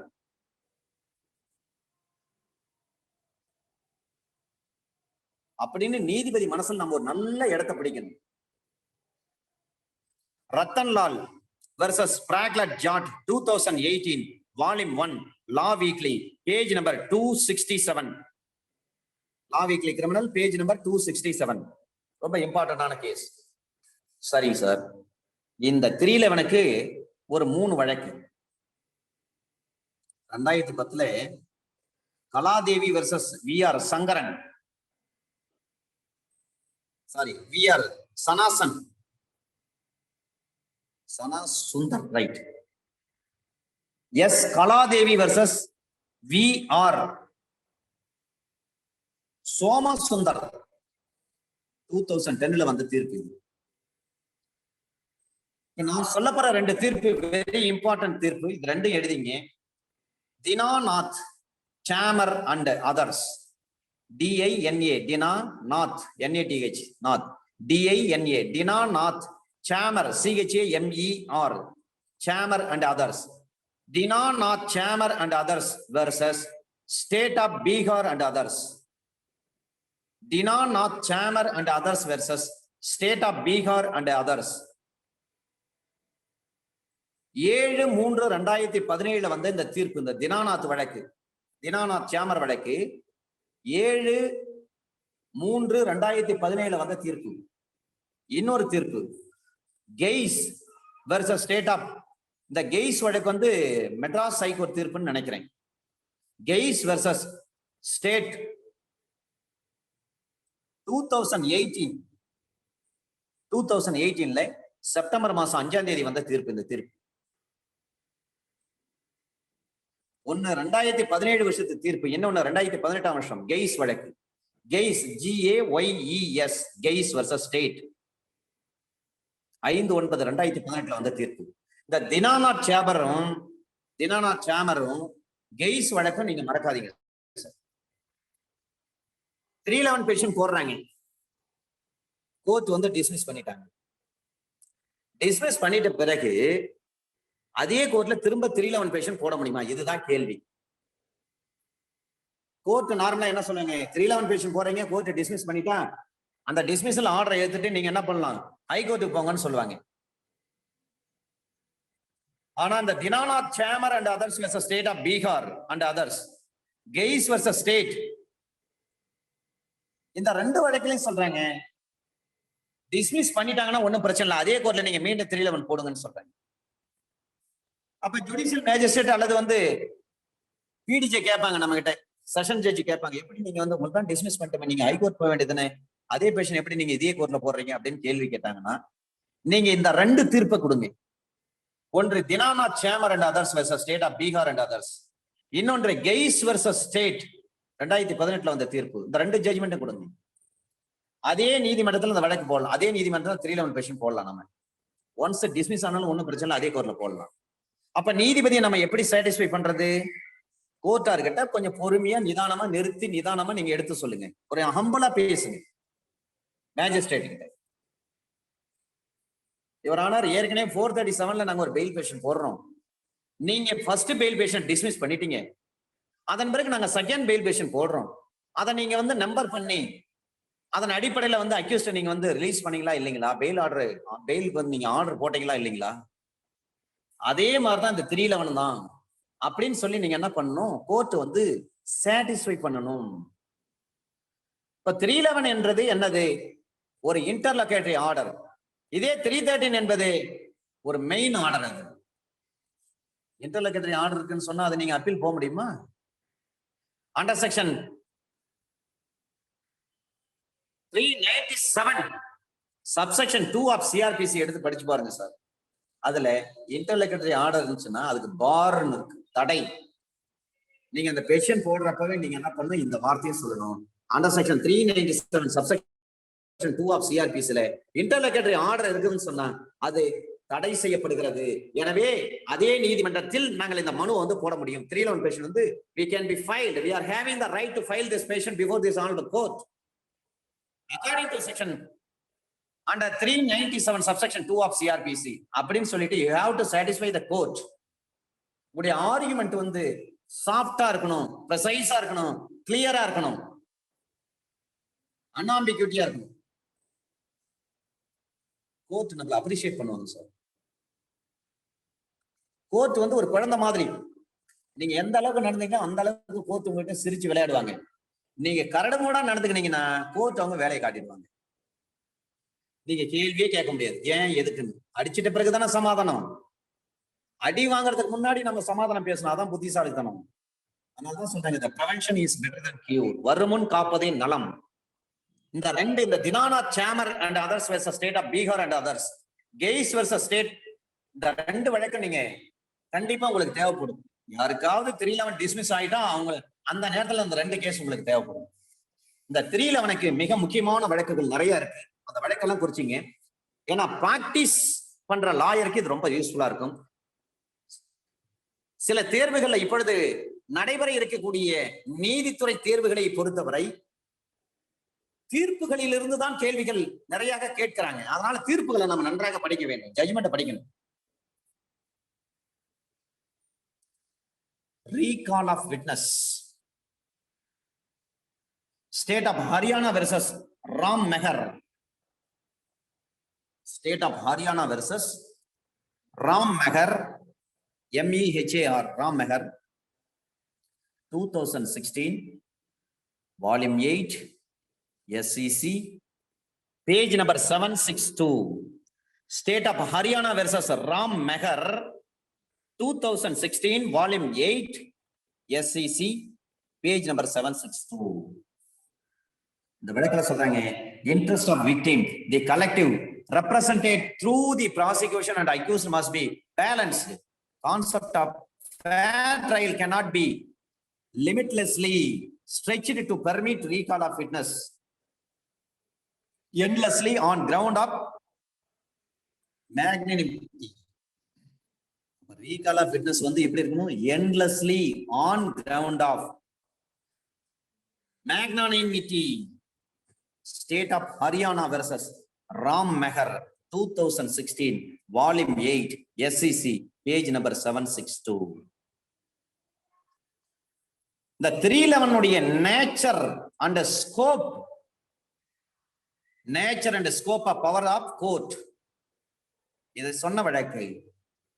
Swapan Kumar Chatterjee, Swapan Kumar, SWAPAN, Swapan Kumar Chatterjee, CHATTERJEE, Swapan Kumar Chatterjee versus CBI 2019 Volume 14 SEC page number 328. Swapan Kumar Chatterjee versus CBI 2019 Volume 14 SEC page number 328. Swapan Kumar Chatterjee versus CBI 2019 Volume 14 SEC page number 328. இந்த வழக்குல சொல்றாங்க, power under section 311 is not to be exercised if application has been filed under abuse of process of law. சட்டத்தை நீங்க சரிப்பட்ட முறையில வந்து வழிநடத்தல, தப்பா நீங்க வந்து அபியூஸ் பண்றீங்கன்னு சொன்னா அப்ப 311 பெட்டிஷன் வந்து என்டர்டைன் பண்ணாதீங்க, நம்பர் பண்ணாதீங்க. Where prosecution evidence has been closed long back, அந்த வார்த்தை தான் பயன்படுத்துறாங்க, long back, and the reasons for non-examination of witnesses earlier are not satisfactory. Resummoning of witness at belated stage, அப்ப belated stageல வந்து நீங்க இந்த காரணங்களை குறிப்பிட்ட 311 பேஷன் நீங்க போட்டீங்கன்னா அது எப்படி ஏற்றுக்கொள்ளவே மாட்டாங்க. Would cause great prejudice to accused and should not be allowed. Similarly, the court should not encourage filing of successive applications for recall of a witness under section 311. Swapan Kumar Chatterjee versus CBI 2019 Volume 14 SEC page number 328. அப்ப கோர்ட்டுடைய discretionary power என்ன? Power under section 311 CRPC must be exercised with caution and circumspection and only for strong and valid reasons. Recall of a witness already examined is not a matter of course, and discretion given to court in this regard has to be exercised judicially to prevent failure of justice. Reasons for exercising said power should be spelled out in order. Delay in filing application for recalling of a witness is one of the important factors which has to be explained in the application. Ratanlal versus Praklat Jat. நான் சொன்னேன் அந்த discretionary பவரை சொல்றாங்க பாருங்க. Ratanlal versus Praklat Jat 2017 Volume 9 SEC page number 340. ரொம்ப delay பண்ணி நீங்க petition போறீங்க சொன்னா அதுக்கான நியாயமான காரணத்தை நீங்க சொன்னா போதும் அந்த பெட்டிஷன் வந்து அனுமதிப்பார்கள். Ratanlal versus Praklat Jat 2017 Volume 9 SEC page number 340. மிக முக்கியமான வழக்கு சார் இது. Summoning of material witnesses, அவங்களுக்கு 311 என்ன சொல்றாங்க பாருங்க. The discretionary power like those under section 311 CRPC are essentially intended to ensure that every necessary and appropriate measure is taken by the court to keep the record straight and to clear any ambiguity insofar as the evidence is concerned, as also to ensure that no prejudice is caused to anyone. அனு போறீங்கன்னு சொன்னா மற்றவங்களுக்கு எந்த பிரச்சனையும் வரக்கூடாது. Manju Devi versus State of Rajasthan 2019 Volume 6 SEC page number 203. Manju Devi versus State of Rajasthan 2019 Volume 6 SEC page number 203. Manju Devi versus State of Rajasthan 2019 Volume 6 SEC page number 203. ஏன்னா 311 petition போடுறப்பதான் judicial magistrate கோர்ட்டுக்கும் வக்கீலுக்கும் defence கவுன்சிலுக்கும் சண்டையே வரும். அப்ப இது எப்படி நாம வந்து how to approach the court with peaceful manner.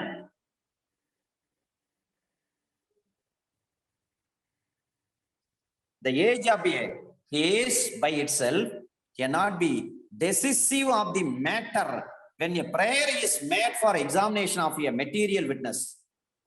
இந்த வார்த்தை இந்த விஷயத்தையும் அதுதான் சொல்றாங்க. Manju Devi versus State of Rajasthan, 2019, Volume 6, SEC, page number 203. ரொம்ப முக்கியமான case sir. Under section 311 capital A, power of magistrate to order person to give specimen signature or handwriting. 311 capital A பாக்குறீங்கன்னு சொன்னாவே இந்தியன் எவிடன்ஸ் ஆக்ட்ல under section 73A நீங்க பார்க்கணும். ஒரு வக்காலத்துல வந்து ஒரு பார்ட்டி கையெழுத்து போட்டிருக்காரு, அந்த கையெழுத்தை வேற ஒரு கையெழுத்தோட ஒப்பிட்டு பார்க்க முடியுமானா முடியாது. நிறைய ஜட்ஜ்மெண்ட் இருக்கு. தமிழ்நாட்டில் இதை அலோ பண்றாங்கன்னா அலோ பண்ணல, ஆனாலும் தீர்ப்புகள் இருக்கிறது, ஜட்ஜ்மெண்ட் இருக்கு. கையெழுத்து ஒப்பிட்டு பார்க்கிறது செக்ஷன் 45 எக்ஸ்பர்ட் ஒப்பீனியன். நீங்க என்ன பண்ணுவாங்கன்னா ஃபாரன்சிக் டிபார்ட்மெண்ட்ல இருந்து வருவாங்க, ஃபிங்கர் பிரிண்ட்ல இருந்து வருவாங்க. இவர் கையெழுத்து ஒத்துக்க மாட்டாரு, கையெழுத்து போடுங்கன்னு சொல்லுவாங்க. எத்தனை கையெழுத்து? சுமார் இவர் 200 கையெழுத்து 100 கையெழுத்து போட சொல்லுவாங்க ஒரு பேப்பரை கொடுத்து. எந்த ஒரு மனுஷனும் இருந்தாலும் சரி, ஏன்னா அவர் வந்து ஒரு ப்ரூடென்ஷியல் பர்சன். அவருடைய சொந்த கையெழுத்தை ஒரு முறை மறைக்கலாம், 2 முறை மறைக்கலாம், மாத்தி மாத்தி போடலாம். குயிக்கா தொடர்ந்து போட சொன்னாங்கன்னா வேற வழி இல்லாம அவருடைய ஒரிஜினல் கையெழுத்து வந்துடும். அந்த 100 முறை எழுதுறப்ப கையெழுத்து போடுறப்ப கண்டிப்பா வந்து நீங்க 100 முறையும் நீங்க மறைச்சு எழுத முடியாது, மாத்தி மாத்தி எழுத முடியாது. கண்டிப்பா ஒரு முறை அந்த கையெழுத்து ஒரிஜினல் கையெழுத்து வந்துடும். If a magistrate of the first class is satisfied that for the purposes of any investigation or proceedings under this code, it is expedient to direct any person, including an accused person, to give specimen signature or handwriting, he may make an order to effect, and in that case, the person to whom the order relates shall be produced or shall attend at the time and place specified in such order and shall give his specimen signature or handwriting, provided that no order shall be made under this section unless the person has at some times been arrested in connection with some such investigation or proceeding. 2005 ஒரு amendment வந்திருக்கு. அந்த அமெண்ட்மெண்ட்ல என்னென்ன விஷயங்களை சொல்றாங்கன்னு பிறகு பார்க்கலாம். ஒரு குற்ற விசாரணை சட்டத்தின் அடிப்படையில் ஒரு கேஸ் வந்து புலன் விசாரணை செய்யறாங்க, அந்த கேஸ் வந்து நடைமுறையில் இருந்துட்டு இருக்கு.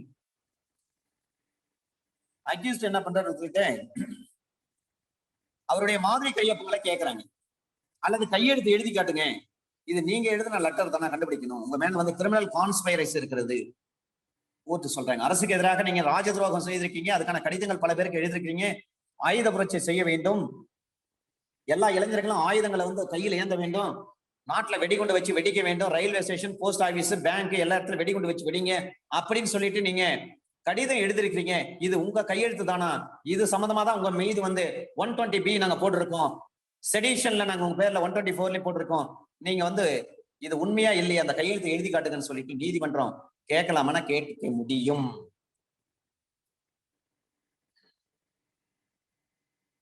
அப்ப ஒரு ஃபர்ஸ்ட் கிளாஸ் மேஜிஸ்ட்ரேட் ஒரு மேஜிஸ்ட்ரேட் கேட்கிறாரு, கையெழுத்து போடுங்க, அப்படி எல்லாம் கைப்பட எழுதுங்க அப்படின்னு சொல்லி ஒரு உத்தரவு போட முடியும்னா உத்தரவு போட முடியும்.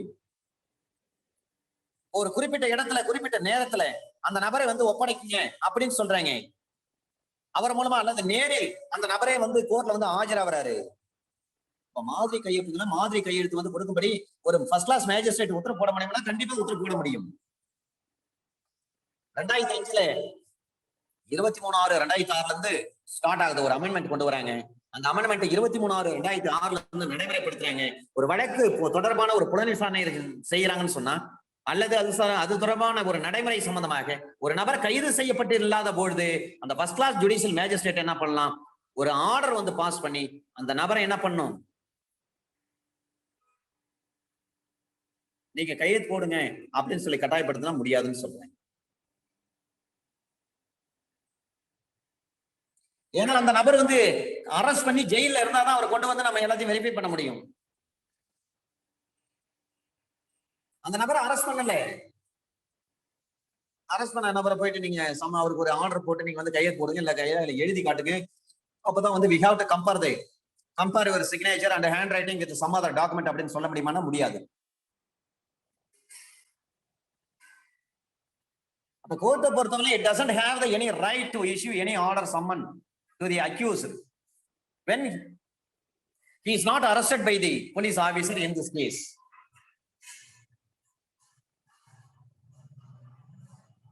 Under section 311க்கு நிறைய ஜட்ஜ்மெண்ட் இருக்கு. ஒரே ஒரு ஜட்ஜ்மெண்ட் மட்டும் குறிச்சிங்க. சுப்ரீம் கோர்ட் சொல்லிருக்காங்க இந்த வழக்குல state of Uttar Pradesh versus Rambabu Mishra.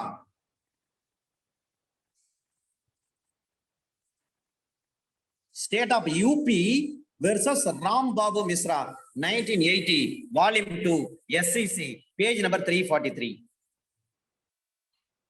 State of Uttar Pradesh versus Rambabu Misra, 1980, volume 2, SCC, page number 343. Supreme Court suggested that a suitable legislation be made on the analogy of section 5 of the Identification of Prisoners Act 1980. குற்றவாளிகள் அடையாளம் காட்டுதல் சட்டம் 1980 பிரிவு 5 படி to provide for the institute under section 5 of the Identification of Prisoners Act 1980 சொல்றாங்க to provide for the institute of magistrate. institute கிடையாது sir, institute of magistrate with powers to issue direction to any person including an accused person to give specimen signature and handwriting. A new section 311 capital A is accordingly being inserted in this code. ஒரு வழக்கு இருக்குன்னு சொன்னா அதுல முக்கியமான சாட்சி இருக்காங்க. அப்ப அந்த சட்டத்தின்படி அவங்க வந்து முன்னிலை ஆகணும், கோர்ட்ல வந்து ஆஜராகணும், அவங்களை விசாரிக்கணும். ஏற்கனவே விசாரிக்கப்பட்டவரை மீண்டும் விசாரிக்கலாம், அவரை கோர்ட்ல வந்து ஆஜராகுங்க, மறு விசாரணை பண்ணணும்னு சொன்னா பண்ணலாம். அது 311 சொல்றாங்க. 311A என்ன சொல்றாங்க? கையெழுத்தை கம்பேர் பண்றதை பற்றி சொல்றாங்க. கம்பேர் பண்ண முடியுமானா முடியும். State of Uttar Pradesh versus Rambabu Mishra, 1980, volume 2, SCC, page number 343. Under section 312, expenses of complaint. இப்ப எக்ஸ்பென்சஸ் ஆஃப் கம்ப்ளைனன்ட் யார் இருக்காங்களோ, அந்த விட்னஸஸ் யார் இருக்காங்களோ அவங்களுக்கு பேடா கட்டணுமா இல்லைங்களா, அதுதான் சொல்றாங்க 312. 311 பேஷன் போட்டு வர வைக்கிறீங்க கோர்ட்டுக்கு, ஏற்கனவே விசாரிச்சு அதே சாட்சியே. அப்ப அந்த சாட்சிக்கு என்ன செய்யணும்? படி கட்டணுமா இல்லைங்களா, பேடா கட்டணும். அதை பற்றி தான் சொல்றாங்க அண்டர் செக்ஷன் 312. ஒரு சென்ட்ரல் ஒரு ஸ்டேட் கவர்மெண்ட் என்னென்ன ரூல் மேக் பண்ணிருக்கிறாங்களோ அந்த ரூலின் படிதான் ஒரு குற்ற வழக்கு நடத்தக்கூடிய ஒரு நீதிமன்றம் எதுவாக இருந்தாலும் சரி, அந்த நீதிமன்றம் இது நியாயமானது, ஒரு ரீசனபிளான விஷயம் தான் அப்படின்னு சொல்லிட்டு இந்த சட்டத்தின்படி அந்த நீதிமன்றத்தில் நடக்கும் எந்த ஒரு வழக்கு விசாரணையாக இருந்தாலும் சரி, அந்த வழக்கு விசாரணையில் யார் எந்த சாட்சி ஆஜராகி இருக்கிறார்களோ, எந்த சாட்சி முன்னிலையாகி இருக்கிறார்களோ அவர்களுக்கு ஏற்பட்ட நியாயமான செலவுகளை அரசாங்கம் செலுத்த வேண்டும் என்று கட்டளையிடலாம். வேண்டா கூட சொல்லலாம். யாருக்கு? கவர்மெண்ட் தான் சொல்லணும், கவர்மெண்ட் கொடுக்கணும். அண்டர் செக்ஷன் 313 மிக முக்கியமான விஷயம் சார் இது. Power to examine the accused, எதிரியை விசாரிப்பதற்கான அதிகாரம். ஒரு நீதிமன்றத்துல ஒரு வழக்கு விசாரணை நடக்குது, அந்த வழக்கு விசாரணை ஒவ்வொன்றிலும் என்ன பண்ண, சாட்சியத்துல எதிரிக்கு எதிராக என்னென்ன விஷயங்கள் இருக்கிறதோ அதை அப்படியே எதிரிகிட்ட என்ன பண்ண நேரடியா விளக்குவதற்கு அந்த நீதிமன்றம் முற்பட வேண்டும். இந்தந்த சாட்சிகள், சான்று ஆவணங்கள், சான்று பொருட்கள் இதெல்லாம் உங்களுக்கு சொல்லப்பட்டிருக்கிறது, எதிர்ப்பா இருக்கிறது, இதை பற்றி நீங்கள் என்ன சொல்கிறீர்கள் என்று சொல்லி அந்த கோர்ட் என்ன பண்ணும், அக்யூஸ் கிட்ட கேட்கணும். அண்டர் செக்ஷன் 313 சப்செக்ஷன் 1 கிளாஸ் ஏல சொல்றாங்க, அந்த எதிரியை ஏற்கனவே எச்சரிக்கை செய்யாமல் அவசியம் என்று நினைக்கின்ற பொழுது, நீதிமன்றம் இது நியாயமானது அவசியமானது என்று நினைக்கின்ற பொழுது கேள்வியை எதிரிகிட்ட கேட்கலாம். ஆனா ஏற்கனவே அவர் வந்து எச்சரிக்கை பண்ணலை, இருந்தாலும் இது நியாயமானது அவசியமானது இப்ப எதிரிகிட்ட கேட்கலாம்னு சொல்லி கோர்ட் நினைச்சாங்கன்னா கேள்வி கேட்பாங்க. அண்டர் செக்ஷன் 313 சப்செக்ஷன் 1 கிளாஸ் ஏ. கிளாஸ் பி ல சொல்றாங்க, ப்ராசிக்யூஷன் விட்னஸ் வந்து விசாரிச்ச பிறகு, பிரைவேட் கம்ப்ளைண்ட் போட்டிருக்காங்க 200ல, அவர் தரப்பு சாட்சிகளை விசாரிச்ச பிறகு, அல்லது police case on police report 173 clause 2 of CRPC final report charge sheet போடுறாங்க. ப்ராசிக்யூஷன் விட்னஸ் எல்லாம் இருக்காங்க, லிஸ்ட் ஆஃப் விட்னஸஸ் எல்லாம் பீடல் 1ல இருந்து 10 வரலையும், அல்லது 7 வரலையும், 13 வரலையும், 20 வரலையும், அவங்க எல்லாம் விசாரிச்ச பிறகு எதிரி டிஃபென்ஸ் பண்ண முடியுமான்னா, எதிரி டிஃபென்ஸ் எடுக்கிறதுக்கு முன்பாக அந்த வழக்கை பொறுத்து அவர்கிட்ட கேள்வி கேட்கணும்.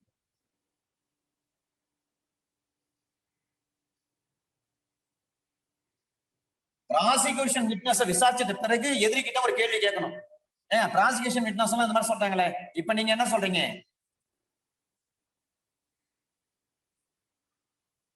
எதிர்வாதி டிஃபென்ஸ் சொன்ன எடுக்கல, அதுக்கு முன்னாடியே கேட்கணும். ஆனா ப்ராசிக்யூஷன் விட்னஸ் விசாரிச்சுட்டு இருப்பாங்க.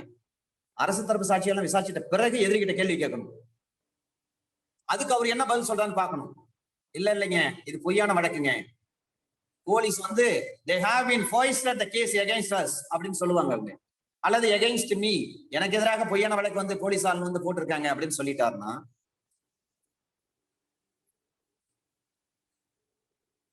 அதை அப்படியே ரெக்கார்ட் பண்ணிக்க வேண்டியது. இதுல ப்ரொவிஷனா சொல்றாங்க, இதே சம்மன் கேஸா இருக்கு, எதிரி வந்து கோர்ட்ல ஆஜராகிறதுக்கு தேவையில்லைன்னு சொல்லி டிஸ்சார்ஜ் பண்ணிருக்கிறாங்க. அப்ப என்ன செய்யலாம்? எதிரியை விசாரிப்பது தவிர்க்கலாம். ஏன்னா அந்த கேஸ் அழைப்பானை வழக்கு, அழைப்பானை வழக்காக இருக்கின்ற பொழுது எதிரி வந்து டிஸ்சார்ஜ் பண்ணிருக்கிறாங்க. அந்த நேரத்துல வந்து டிஸ்சார்ஜ் பண்ண இருக்காருன்னா அவர் கோர்ட்டுக்கு வரல, இப்ப கேள்வி கேட்கணுமா? கேள்வி கேட்க வேண்டிய அவசியம் கிடையாது. எதிரியை விசாரிப்பதை என்ன பண்ணலாம்? அவாய்ட் பண்ணலாம், தவிர்க்கலாம். அண்டர் செக்ஷன் 313 சப்செக்ஷன் 2 சொல்றாங்க. சப்செக்ஷன் 2ல சொல்லப்பட்ட விஷயம் என்னன்னா, இதுவரை சப்செக்ஷன் 1ல பாத்தீங்களே, அதுல சொல்லப்பட்ட மாதிரி விசாரிக்கின்ற பொழுது ஆணை உறுதிமொழி எடுக்க வேண்டுமா? இதான் கேள்வி. இந்த கேள்வி கண்டிப்பா கேட்பாங்க சார். ஒரு அக்யூஸ்ட் கிட்ட 313 கொஸ்டினிங் பண்றாங்கன்னு சொன்னா உங்ககிட்ட வந்து ஓத் ஆர் அஃபர்மேஷன் எடுக்க வேண்டுமா? OATH, ஓத் என்று சொன்னால் சத்திய பிரமாணம், அஃபர்மேஷன் என்று சொன்னால் உறுதிமொழி. தி ஓத்ஸ் ஆக்ட் 1969 தனி ஆக்டா இருக்கிறது, இந்தியன் ஓத்ஸ் ஆக்ட்.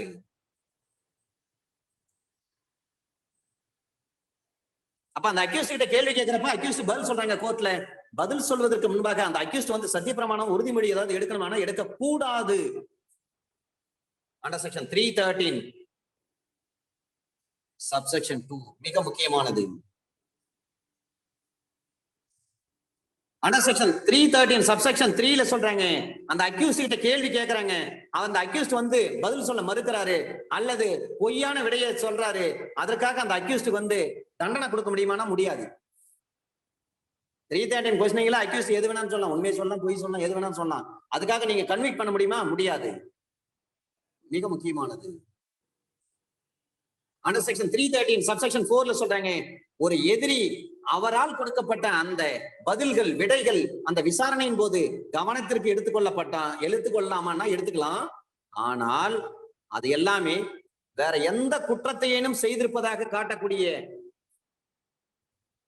வகையில் அந்த பதில் இருக்கும் பட்சத்தில், இது மட்டும் இல்லைங்க, இந்த திருட்டு மட்டும் பண்ணீங்க, வேற திருட்டு நாங்க பண்ணியிருக்கேன்னு சொல்றாரு ஒரு அக்யூஸ்ட் 313 கொஸ்டினிங்ல. அது சம்பந்தமா அந்த விசாரணை நடக்கின்ற பொழுது எதிரி இங்க 313ல பதில் சொல்லியிருக்காரு, இந்த பதில வந்து அந்த எதிரிக்கு சாதகமாகவோ அல்லது பாதகமாகவோ பயன்படுத்தலாமா அப்படின்னு சொன்னா சாட்சியத்துல பயன்படுத்தலாம். அதனாலதான் என்ன பண்ணுவாங்க, டிஃபென்ஸ் கவுன்சில் எல்லாம் அக்யூஸ்ட் தெளிவா சொல்லி கொடுத்திருப்பாங்க. என்னன்னா கோர்ட்ல வந்து அம்மா ஜட்ஜ் அம்மா கேள்வி கேட்பாங்க அல்லது ஜட்ஜ் ஐயா கேள்வி கேட்பாரு, நீங்க என்ன சொல்லணும் தெளிவா சொல்லணும். ஐயா இது பொய் வழக்குங்க, இது போலீஸ் வேணுமனே போட்டாங்க, எங்களுக்கு அவங்களுக்கு முன்விரோதம் இருந்ததுங்க, ஏதாவது காரணங்களை வந்து சொல்லி கொடுப்பாங்க.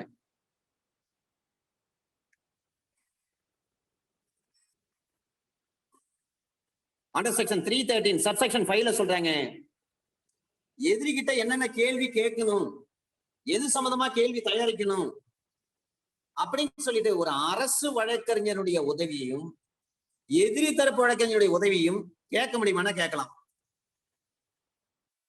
அப்ப எதிரி என்ன பண்ணும், எழுத்துப்பூர்வமாக வாக்கு மூலம் அளிப்பதை நீதிமன்றம் அனுமதிக்கலாம்னா தாராளமா அனுமதிக்கலாம். இதை படிக்கின்ற பொழுது அண்டர் செக்ஷன் 313 சப்செக்ஷன் 5 படிக்கின்ற பொழுது உங்களுக்கு சிபிஸ்ல ஞாபகம் வரணும். ஃப்ரேமிங் ஆஃப் இஷ்யூஸ் வந்து கோர்ட் மட்டும் தான் பண்ணணும் அவசியம் கிடையாது. இஷ்யூஸ கவுன்சிலே இஷ்யூஸ் வந்து ஃப்ரேம் பண்ணி கொடுக்கலாம் கோர்ட்டுக்கு, சிவில் கோர்ட்டுக்கு. அப்ப அங்க அனுமதி கொடுக்குறாங்களா இல்லைங்களா? இஷ்யூஸை யார் ஃப்ரேம் பண்ணி கொடுக்குறாங்க? கோர்ட்டு தான் ஃப்ரேம் பண்ணும். சில நேரங்கள்ல கோர்ட்டுக்கு வேலை அதிகமா இருக்கும், பணியினுடைய சுமை, பணிச்சுமை அதிகமா இருக்கும், வேலை பளு அதிகமா இருக்கும். அந்த மாதிரி நேரத்தில் நாம என்ன பண்ணலாம்? பிளைன்டிஃப் கவுன்சிலே என்ன பண்ணுவாங்க? இஷ்யூஸை ஃப்ரேம் பண்ணி கோர்ட்டு கொடுப்பாங்க. கோர்ட்டு கிட்ட கேட்பாங்க, நாங்களே வந்து இஷ்யூஸ் ஃப்ரேம் பண்ணி கோர்ட்டு கொடுக்கலாமான்னு கேட்பாங்க. எஸ் அப்படின்னு சொல்லுவாங்க. அப்ப இஷ்யூஸை ஃப்ரேம் பண்ண முடியும் சிபிசில.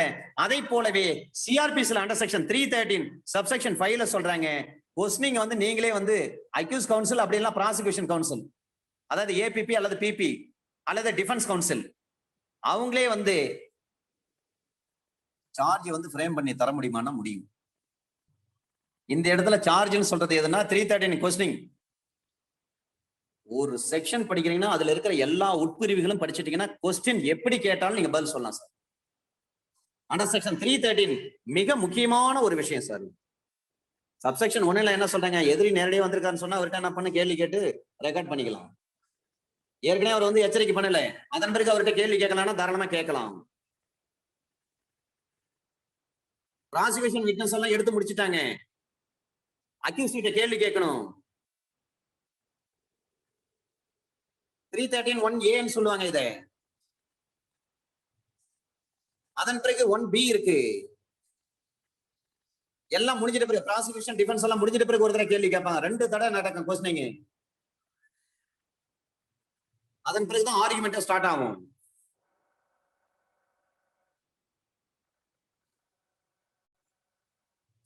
கொஸ்டினிங் நடக்குதுன்னு சொன்னா அந்த நேரத்துல வந்து அக்யூஸ்ட் எல்லாம் வந்து நீங்க சத்திய பிரமாணம் பண்ணுங்க, உறுதிமொழி எடுங்கன்னு சொல்ல முடியுமா? முடியாது. சப்செக்ஷன் 2 முக்கியம். அதே போல சப்செக்ஷன் 3 எதிரிகை கோர்ட்டார் கேட்கிற கேள்விக்கு எல்லாத்துக்கும் மறுக்கிறாரு, பதிலே சொல்லல அல்லது பொய்யான பதில சொல்றாரு, அதை வச்சு தண்டனை கொடுக்க முடியும்னா கொடுக்க முடியாது. சப்செக்ஷன் 3ல சொல்றாங்க. சப்செக்ஷன் 4ல சொல்றாங்க, அந்த விடைகள் அவருக்கு கொடுக்கிற விடைகள் வந்து வேற ஏதாவது ஒரு குற்றத்துக்கு தொடர்பு இருக்கும் பட்சத்தில் அதை பயன்படுத்த முடியும்னா பயன்படுத்தலாம். எதிரிக்கு எதிராக அல்லது எதிரிக்கு சாதகமா பயன்படுத்த முடியும்னா பயன்படுத்தலாம், எதிரிக்கு எதிர்ப்பாக பயன்படுத்தினாலும் பயன்படுத்தலாம். சப்செக்ஷன் 5ல சொல்றாங்க, எதிரிட என்னென்ன கேள்விகள் கேட்கப்பட வேண்டுமோ அது சம்பந்தமாக அந்த கேள்விகளை வந்து தயாரிக்கப்படுகின்ற பொழுது நீதிமன்றம் அரசு தரப்பு வழக்கறிஞருடைய உதவி கேட்கலாம்னா கேட்கலாம், எதிர் தரப்பு வழக்கறிஞருடைய உதவி கேட்கலாம்னா கேட்கலாம். அந்த நேரத்தில் அவங்க எல்லாம் எப்படி செயல்படுவாங்க? They will be acted as a amicus curiae, a friend to court, a friend of court. நீதிமன்றத்தினுடைய நண்பர்களாக அவங்க செயல்படலாம். They have to assist to the court while preparing the question. இது எல்லாம் 31/12/2009 அதுல இருந்து நடைமுறைக்கு வருது. சரிங்க, சம்மன் கேஸுக்கு இதெல்லாம் பொருந்துமா? அந்த கொஸ்டின் கேட்கறது பொருந்தாது. அழைப்பானை வழக்கிற்கு இது பொருந்துமா? பொருந்தாது. எந்த செக்ஷன்ல சொல்லப்பட்டிருக்கு? அண்டர் செக்ஷன் 313 சப்செக்ஷன் 1 ப்ரொவிசோல சொல்லப்பட்டிருக்கு. இதற்கான judgment ILR 59 Madras page number 322. Summon கேசஸுக்கு இந்த 313 வந்து பொருந்தாது. ILRனா Indian law reporter. ILR 59 Madras page number 322. சரிங்க, எதிர்கிட்ட கேள்வி கேட்கிறாங்க. கேள்வி கேட்கின்ற பொழுது எல்லாவற்றையும் விலாவரை படிச்சு கேட்கணும்னு அவசியம் கிடையாது. எசன்ஸ் என்னவோ அதை மட்டும் கேட்டா போதும். அப்ப இதெல்லாம் வந்து ஒரு சும்மா ஒரு சம்பிரதாய முறைக்கு கேட்கறாங்கன்னு நினைக்க கூடாது. இது சட்டப்படியானது. இது Ranveer Yadav versus state of Bihar. Ranveer Yadav versus state of Bihar 2009 volume 3 MLJ criminal page number 1080. Ranveer Yadav versus state of Bihar 2009 volume 3 MLJ criminal page number 1080. Within பிராக்கெட்ல SC ஒரு ஐஃபன் போட்டு NOC போட்டுங்க. SC ஒரு ஐஃபன் போட்டு NOC, இது பிராக்கெட் குள்ளே. Ranveer Yadav versus state of Bihar 2009 volume 3 MLJ criminal page number 1080 SC ஒரு ஐஃபன் போட்டு NOC.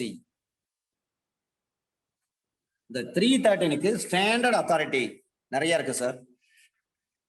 Sivaji Sahab Rao, Shivaji Sahab Rao, SHIVAJI, Shivaji Sahab Rao versus state of Maharashtra, 1973, SEC criminal, page number 1033, 1033. Shivaji Sahab Rao, Shivaji Sahab Rao versus state of Maharashtra, 1973, SEC criminal, page number 1033.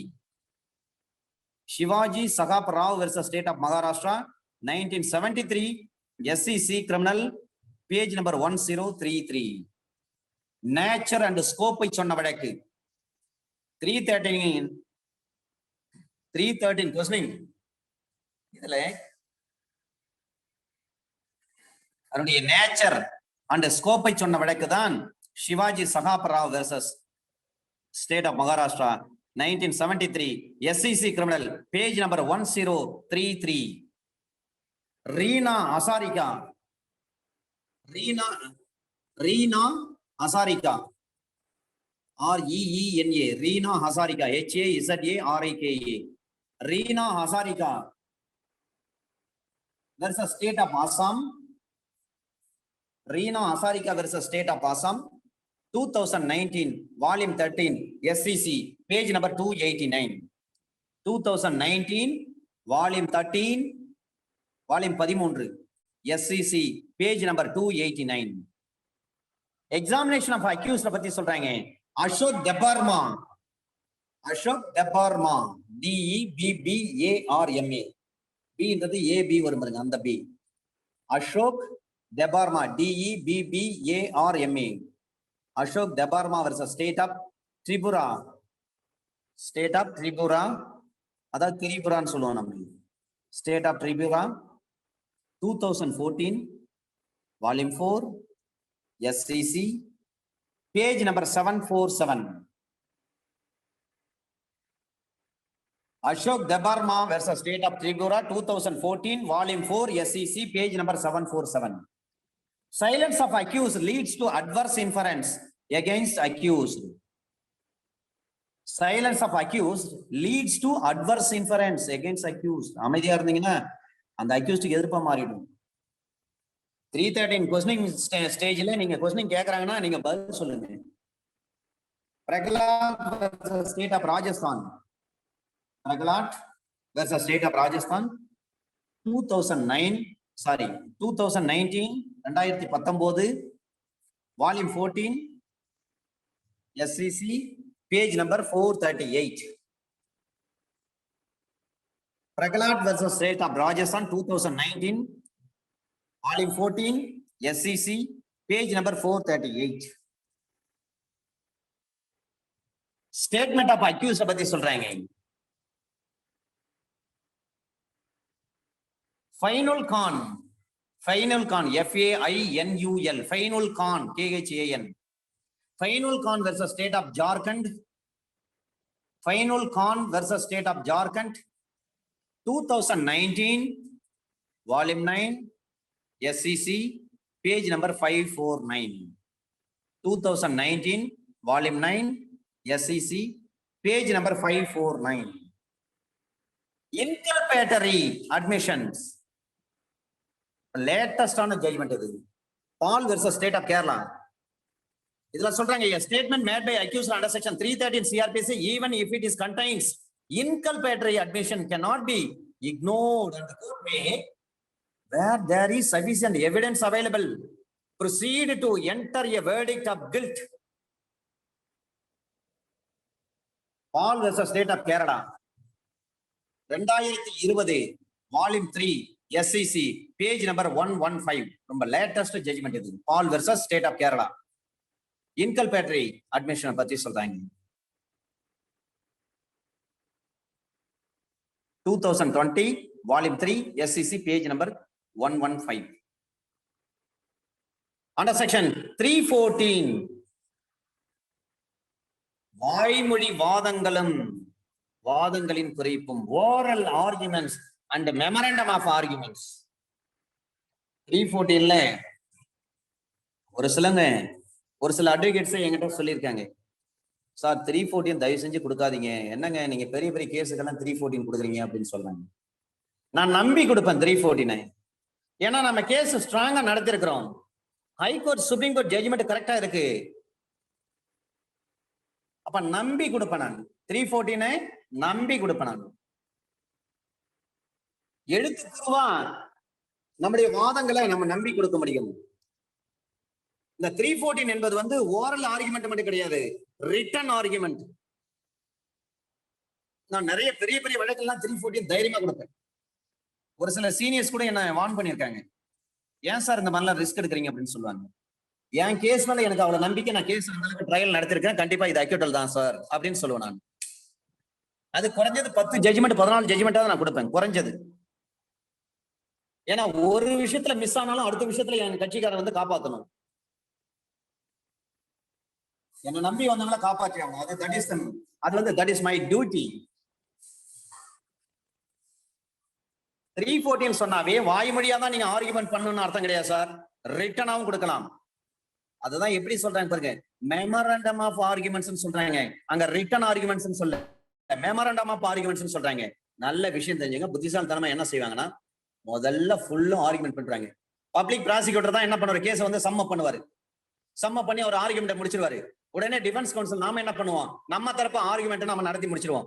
Argument நடத்தி முடிச்சுட்டு கடைசியா கோர்ட் விட்டு நம்ம வெளியே வரதுக்கு முன்னாடி என்ன பண்ண, கோர்ட்ல வந்து please your honour I submitted my written argument under section 314 CRPC அப்படின்னு சொல்லிட்டு நம்ம என்னென்ன ஆர்குமெண்ட் பண்ணமோ அதை அப்படியே எழுத்துப்பூர்வமா ஜட்ஜ்மெண்டோட என்ன பண்ண எழுதி கொடுத்துடணும். ஒரு டிடி பண்ணி கொடுத்துடணும், தைரியமா கொடுக்கலாம், ஒன்றும் பிரச்சனையே கிடையாது.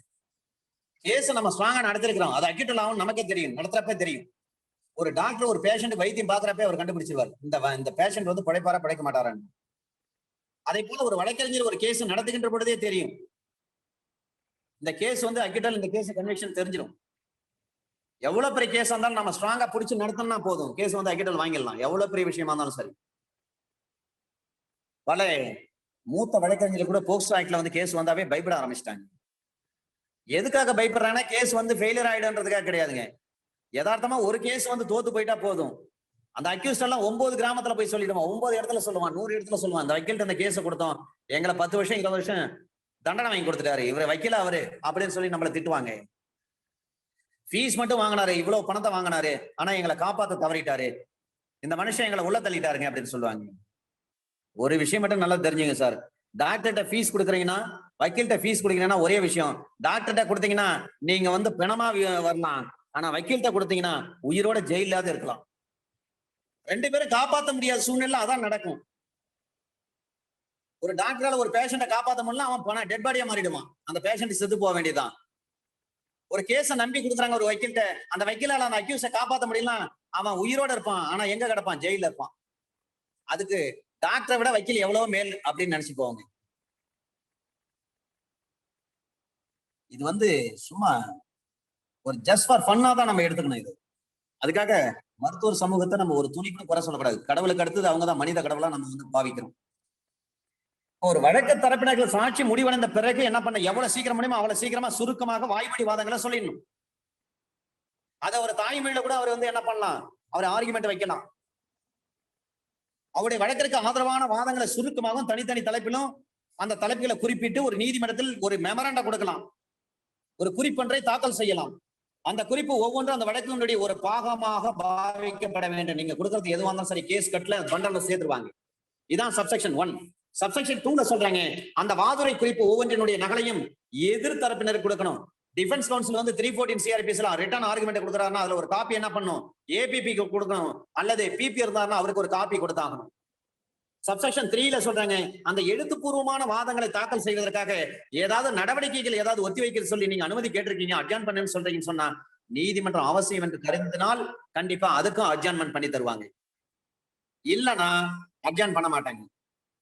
சப்செக்ஷன் 4ல சொல்றாங்க, அப்ப நீங்க இந்த ஓரல் ஆர்குமெண்ட் பண்றீங்கன்னு சொன்னா சுருக்கமா இருக்கணும், அந்த வழக்குக்கு தொடர்புடையதாகத்தான் இருக்க வேண்டும், இல்லை என்றால் நீதிமன்றம் அந்த ஆர்குமெண்ட்டை கருத்தில் எடுத்துக்கொள்ள மாட்டார்கள். அப்ப குற்ற வழக்குல வந்து ஒரு வாதுரையை வந்து எழுத்து மூலமாக வந்து பதிவு செய்றீங்க, நீங்க தாக்கல் பண்றீங்க. அப்ப இதை பற்றி இந்த செக்ஷன் வந்து விலக்கு இதை பற்றி தெளிவா சொல்லுது. இந்த பிரிவின்படி அரசு தரப்பும் சரி எதிர் தரப்பும் சரி அவங்களுடைய ஆர்குமெண்ட் எழுத்துப்பூர்வமாக நீதிமன்றத்தில் தாக்கல் செய்யலாம்னு சொன்னா தாக்கல் செய்யாமல் நீங்க லோயர் கோர்ட்ல செய்யாம நீங்க நேரா நீங்க சுப்ரீம் கோர்ட்ல இதை தாக்கல் பண்ண முடியுமான்னா முடியாது. அப்ப ரிட்டர்ன் ஆர்குமெண்ட் எங்க கொடுக்கணும்?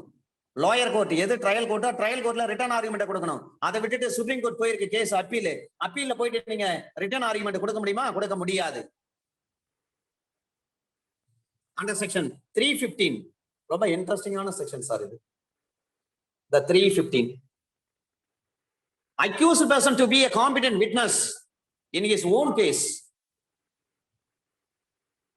ஒரு குற்றம் செய்ததாக ஒருவர் மீது குற்ற வழக்கு தொடுக்கப்பட்டு நீதிமன்றத்தில் வந்து விசாரணையில் இருக்கின்ற பொழுது அந்த குற்றம் சுமத்தப்பட்ட நபர்கள் ஐ மீன் அக்யூஸ்ட் யார் இருக்காங்களோ அவங்க தரப்புல சாட்சிகள் சொல்வதற்கு தகுதி உடைய நபர்கள் தான். அவர் மீதே வந்து குற்றச்சாட்டு இருக்கின்ற பொழுது அவரையே என்ன பண்ணலாம்? அந்த வழக்கு விசாரணையில நானே சாட்சி சொல்றேன், I am the competent witness அப்படின்னு சொல்லிட்டு வராரு சொன்னா நீதிமன்றம் அனுமதிக்கணும்னா கண்டிப்பா அனுமதிக்கணும். அந்த குற்றச்சாட்டுகளை நிரூபிப்பதற்காக ஒரு அபிடவிட் போடணும்னு சொன்னா கண்டிப்பா அபிடவிட் போடணும். இப்ப பிரமாணத்தின் பேர்ல வந்து சாட்சியம் எடுக்கலாம்னா எடுக்கலாம். அது எப்படி இருக்கணும்? எழுத்து மூலமா வந்து அவர் கேட்டு இருக்கணும்.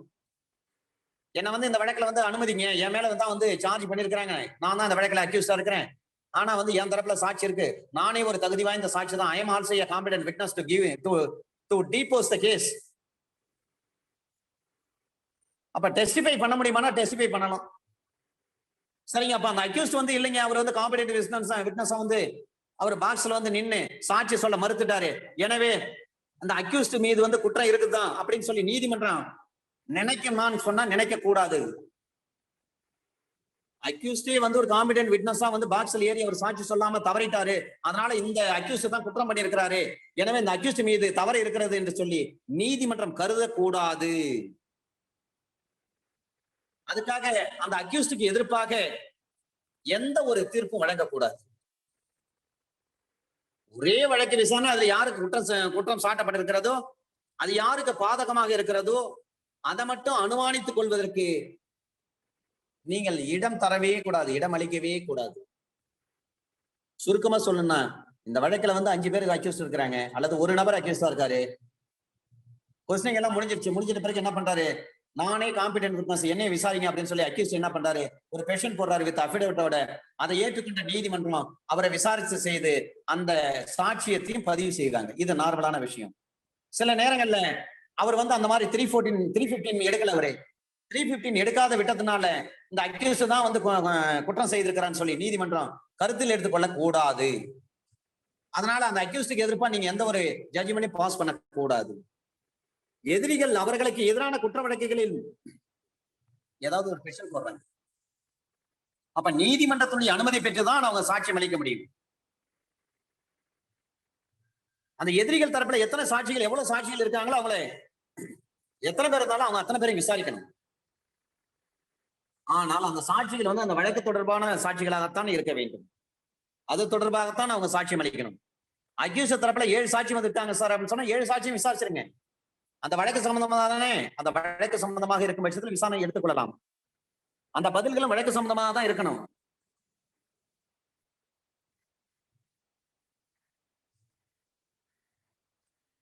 அப்ப 98, 107, 108, இந்த 109, 110 இதன்படி சாப்டர் நம்பர் 9ல சொல்றாங்க, சாப்டர் நம்பர் 10ல சொல்றாங்க. அதுல சாப்டர் நம்பர்ல 10ல பாத்தீங்கன்னா BCD இது எல்லாம் குற்ற வழக்கு நீதிமன்றம் எதையாவது அவர்கள் மீது நடவடிக்கை தொடரப்பட்டுள்ளனவோ அந்த நடவடிக்கைகளில் தாமும் ஒரு சாட்சியாக சாட்சியம் அளிப்பதற்கு முன்வரலாம். 98, 107, 108, 109, 110 ப்ரொசீடிங்ஸ் இதெல்லாம் வந்து அவங்க சாட்சி அளிக்க முடியும்னா கண்டிப்பா சாட்சியம் அளிக்கலாம்.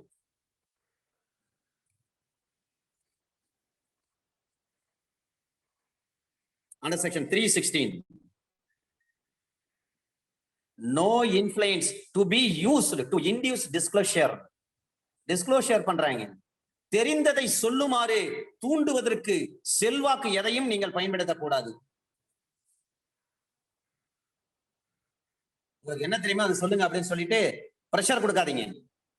யார் எது சொன்னாலும் ஃபுல் ஃப்ரீடமா இருக்கணும். அண்டர் செக்ஷன் 306 அண்ட் 307 படி ஒரு குற்றச்சாட்டு இல்லாத பட்சத்தில் எதிரிக்கு தெரிந்துள்ள விஷயம் எதையும் சொல்லும்படி அல்லது சொல்லாமல் இருக்கும்படி அவரை தூண்டுவதற்காக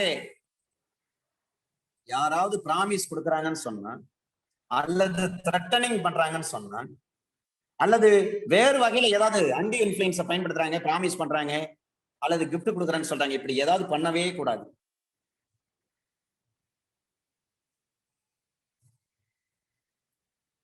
சாட்சி சொல்றாங்கன்னு சொன்னா சாட்சி என்ன பண்ணும்? மிரட்டாதீங்க.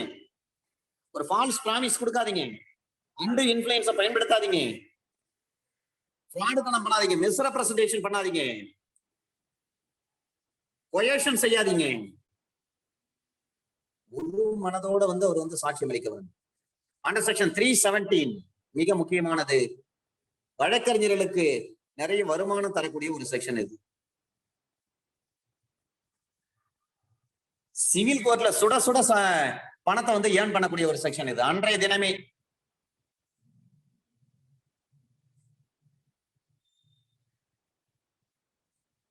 த்ரீ 317 கண்டிப்பா கேள்வி கேட்பாங்க சார். 2 விஷயங்கள் இருக்கு. மிக முக்கியமான ஒரு விஷயம் இருக்கு. அந்த விஷயத்தான் இன்டர்வியூலையும் கேட்பாங்க, ஜுடிஷியல் எக்ஸாம்லையும் கேட்பாங்க. மிக மிக முக்கியமான விஷயம்.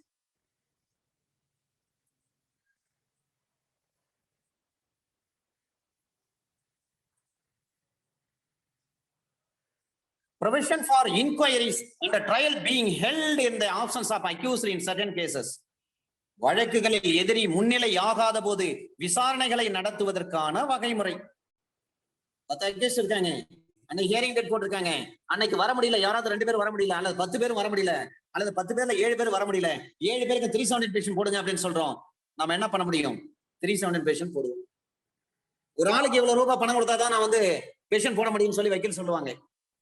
அல்லது வக்கீலுடைய கிளர்க் இருக்காங்க பாருங்க, குமாஸ்தா, அட்வொகேட் கிளர்க், குமாஸ்தா, அந்த குமாஸ்தா சொல்லுவாங்க. அப்ப இந்த சட்டத்தின்படி நடக்கக்கூடிய எந்த ஒரு வழக்கு விசாரணமாக இருந்தாலும் எந்த ஒரு ஸ்டேஜ்லயும் போடலாம். 317 பேஷன் இந்த ஸ்டேஜில் தான் போடணும்னு அவசியம் கிடையாது. அப்பீல்லையும் போடலாம், ரிவிஷன்லையும் போடலாம், ட்ரையல் நடக்கிறப்பையும் போடலாம். விட்னஸை விசாரிப்பதற்கு முன்பாக நடக்கக்கூடிய ஆஜராகிறாங்க பாருங்க, அப்பவும் போடலாம். அப்ப எந்த ஸ்டேஜ்ல வேணாலும் 311 பேஷன் போட முடியும். அண்டர் செக்ஷன் 317 சப்செக்ஷன் 1 சில நேரங்களில் எதிரியே வர முடியல, கேஸ் நடத்தலாம்னா நடத்தலாம். எதிரினுடைய வக்கீல் இருந்தான்னா போதும். எதிரி வரணும்னு அவசியம் இல்லைன்னு சொல்லிட்டு கருதுறாங்க, நீதிமன்றம் நினைக்கிறாங்க. அப்ப எதிரி நீதிமன்றத்தில் நடக்கக்கூடிய எந்த ஒரு வழக்கு நடவடிக்கையிலும் அவர் தொடர்ந்து வராத பட்சத்துல அந்த மேஜிஸ்ட்ரேட் என்ன செய்யலாம்? எதிரிக்காக அவருடைய வக்கீல் நீங்க மட்டும் ஆஜராகுங்க, எதிரி ஆஜராகணும் அவசியம் கிடையாது அப்படின்னு சொல்றாங்க. அப்ப என்ன பண்ண முடியும்? நம்ம பெட்டிஷன் போடணும். 317 சப்செக்ஷன் 1 பெட்டிஷன் போடுங்க. மிக முக்கியமான ஒரு பார்டரை இப்பதான் நம்ம டச் பண்ண போறோம். அண்டர் செக்ஷன் 317 சப்செக்ஷன் 2 ஒரு வழக்குல எதிரிக்காக ஒரு வழக்கறிஞர் பிரதிநிதியாக முன்னிலை ஆகாத போது, அக்யூஸ்டுக்கு கவுன்சில் இருக்கிறார், டிஃபென்ஸ் கவுன்சில், அவர் வரல, அவர் வராத பட்சத்துல நம்ம நடவடிக்கை எடுக்கலாம். 317 நடக்குது. அந்த நேரத்தில் நம்ம என்ன பண்றோம்? அண்டர் செக்ஷன் 273 எதை பற்றி பேசுகிறது? சாட்சியம் எடுக்கணும்னு சொன்னா எதிரின் முன்பாக தான் சாட்சியம் எடுக்கணும். எதிரியே வராத பட்சத்துல விட்னஸ் வந்துட்டாங்க, சாட்சியம் எடுக்கணும். அப்ப என்ன பண்றாரு? எதிரிக்கு வரல, உடம்பு சரியில்லை அப்படின்னு சொல்லிட்டு, அல்லது அவங்க வீட்டு முக்கியமான விசேஷம், நல்லது கெட்டது, அதுல கலந்துக்கிறாரு, அதனால வர முடியல அப்படின்னு சொல்லிட்டு நம்ம என்ன பண்ண முடியும்? அண்டர் செக்ஷன் 317 சப்செக்ஷன் 1 ஒரு பெஷன் போட்டுட்டு சாட்சியை நம்ம முன்னில, ஏன்னா டிஃபென்ஸ் கவுன்சில் இருக்கிறாரு, அக்யூஸ் தான் வரல, 317 பெஷன் கொடுத்துட்டு சாட்சியை நம்ம விசாரிக்கலாம்னா தாராளமா விசாரிக்கலாம். 273 என்ன சொல்றாங்க? Evidence is to be taken in presence of accuser சொல்றாங்க. அதுக்கு விதிவிலக்கு 317 உண்டு, 299 உண்டு, 164 சப்செக்ஷன் 5A கிளாஸ் ஏவும் உண்டு.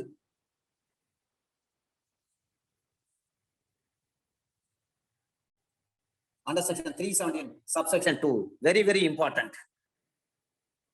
அக்யூஸ் தரப்புல கவுன்சிலும் ஆஜராகாம இருக்கிறாங்க. ஆனா அக்யூஸ்ட் வந்து நேர்ல வந்து ஆஜராகணும்னு சொல்லிட்டு கோர்ட் வந்து விரும்புறாங்க. வேற வழியே இல்ல, அக்யூஸ்ட் வந்து ஆகணும்னு சொல்றாங்க. அது ஜட்ஜியோ இல்ல மேஜிஸ்ட்ரேட்டோ நினைக்கிறாங்க. அப்ப என்ன செய்யலாம்? அந்த கேஸ் அட்ஜார்ன் பண்ணலாம். 289 அட்ஜார்ன் பண்றோம், 309 அட்ஜார்ன் பண்றோம். அதே போலவே 314 அட்ஜார்ன் பண்ணலாம், 313 அட்ஜார்ன் பண்ணலாம், 317 சப்செக்ஷன் 2 அட்ஜார்ன் பண்ணலாம். அல்லது இந்த வழக்கை என்ன பண்ணலாம்? எதிரின் வழக்கு வந்து தனியாக எடுத்துக்கொள்ள வேண்டும். 10 அக்யூஸ் இருக்காங்க, மர்டர் கேஸ், 9 பேர் வர்றாங்க, கரெக்டா ஆஜரா வராங்க. ஒரு ஆள் தலைமறை ஆயிட்டார், வரவே மாட்டாரு, வேணுமனே வரமாட்டாரு, கோர்ட்டுக்கே வரல. ஆனா 9 அக்யூஸ்டும் தொடர்ந்து நடந்துன்னு இருக்காங்க கோர்ட்டுக்கு. ஒவ்வொரு hearing, each and every hearing வந்து they are attending the court without fail. Court பாக்குறாங்க, ஏன் அந்த அக்யூஸ் வர மாட்டாரு? இல்லைங்க, அந்த ஆளு எங்க இருக்கிறாருன்னு தெரியலங்க. அப்ப என்ன செய்யலாம்? அந்த வழக்கை அந்த வராமல் இருக்கிறார் பாருங்க, அந்த அக்யூஸ்டுக்குன்னு தனியா கேஸ பிரிக்கலாம். கேஸ் இங்கதான் ஸ்பிளிட் அப் பண்றது சார். 317 சப்செக்ஷன் 2ல தான் ஒரு கேஸ உடைப்பாங்க. மதர் கேஸ் தனியாகும், ஆர்டினரி கேஸ் தனியாகும். அப்ப நம்ம என்ன பண்ணலாம்? Sir 10 accused sir, your honour 7 accused வந்து கரெக்டா வராங்க, அந்த 3 அக்யூஸ்ட் வேணும்னே வர மாட்டாங்க. பாருங்க, இத்தனை வாய்தா போயிட்டே இருக்கு, எங்க அக்யூஸ்ட் வந்து ரொம்ப கஷ்டப்படுறாங்க, அதனால கேஸ வந்து நீங்க ஸ்பிளிட் அப் பண்ணுங்க, நாங்க கேஸ் நடத்த தயாரா இருக்கிறோம் அப்படின்னு கோர்ட்டு கிட்ட நீங்க வந்து ஒரு மனு கொடுக்குறீங்க. அண்டர் செக்ஷன் 317 சப்செக்ஷன் 2ல தான் வந்து கேஸ் வந்து ஸ்பிளிட் அப் பண்ணுவாங்க. மதர் கேஸ் தனியா என்றும்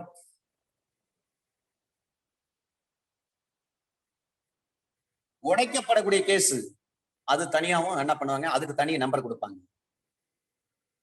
317ல கண்டிப்பா கேள்வி கேட்பாங்க, சப்செக்ஷன் 2 மறக்கவே கூடாது நீங்க.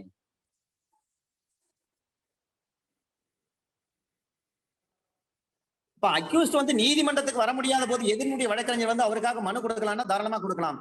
அப்ப நீதித்துறை நடுவர் நீதிமன்றத்திலிருந்து அமர்வு நீதிமன்றம் வரை இந்த மனு வந்து கொடுக்கலாம்னா தாராளமா கொடுக்கலாம், அதுல மாற்றமே கிடையாது.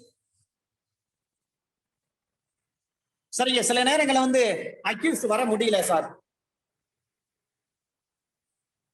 வாரண்ட் போட்டாங்க, வாரண்ட் இஷ்யூ பண்ணிட்டாங்க, வாரண்ட ரீகால் பண்றீங்க. வாரண்ட ரீகால் பண்றதுக்கு அக்யூஸ் வரணுமா? அக்யூஸ் வரணும்னு அவசியம் கிடையாது. நிறைய வழக்குகள் இப்போ வந்துருச்சு. டாக்டர் சுபைதா பேகம் ZU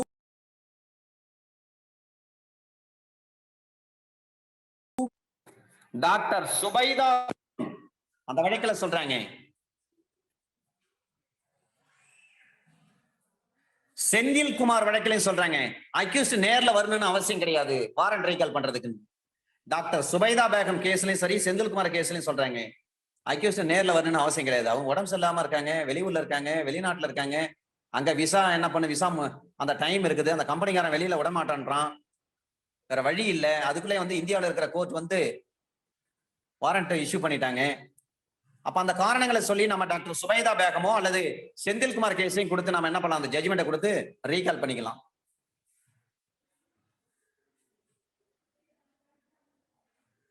நடிகர் நெப்போலியனுடைய மகனுடைய உடம்பு சரியில்லை, அதனால வந்து நெப்போலியன் வந்து அமெரிக்காவில் இருந்தார். அவர் மீது தேர்தல் விதிமுறை மீறி அவர் பிரச்சாரம் செய்ததாக வழக்கு. அவரால் வர முடியல, அந்த காரணங்களை சொல்லி நாங்க போட்டு அவர் வாரண்ட்டை ரீகால் பண்றோம். அதையும் கூடுதலா தெரிந்து கொள்ள வேண்டும். ஏன்னா அந்த வாரண்ட் ரீகால்ல தான் கிரிமினல் சைடு வைக்கல வந்து நிறைய வருமானத்தை பார்க்க முடியும், பெயில்ல தான் வருமானத்தை பார்க்க முடியும், 317 பெட்டிஷன் போடுறப்பதான் வருமானத்தை பார்க்க முடியும். Under section 318 procedure where accused does not understand proceedings, எதிரிக்கு அந்த நடவடிக்கை அந்த கேஸினுடைய ப்ரொசீடிங்ஸ் புரியல, இந்த வழக்கு எப்படிதான் போயிட்டு இருக்குன்னு தெரியல, வழக்கு நடவடிக்கைகளை வந்து புரிந்து கொள்ளாத போது என்ன நடைமுறைகளை நாம வந்து பின்பற்ற வேண்டும்? 318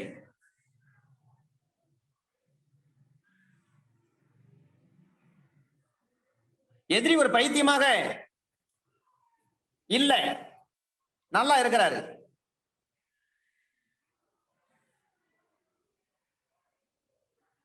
ஒரு பைத்தியமா இல்லாம நல்லா இருக்கிறாருன்னு சொன்னா எந்த பிரச்சனையும் கிடையாது. ஒருவேளை அவர் ஒரு இன்சென்ட் பர்சனா இருக்கிறாரு, அதாவது லுனாட்டிக், இடியட்.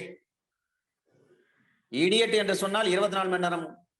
லுனாட்டிக்னா அப்போ ஒரு குறிப்பிட்ட நேரத்துல பைத்தியமா இருப்பாங்க, மற்ற நேரங்கள் நல்லா இருப்பாங்க. ஒரு இன்சென்ட் பர்சன் அல்லது எது சொன்னாலும் புரிஞ்சிக்க முடியாத ஒரு இம்மெச்சூர் பர்சன் இருப்பாங்க. அப்ப குற்ற வழக்கு விசாரணை தொடர்ந்து நடத்தலாமா? நடத்தலாம். அப்ப உயர் நீதிமன்றம் அல்லாத வேற ஏதாவது நீதிமன்றத்தை பொறுத்த மட்டும்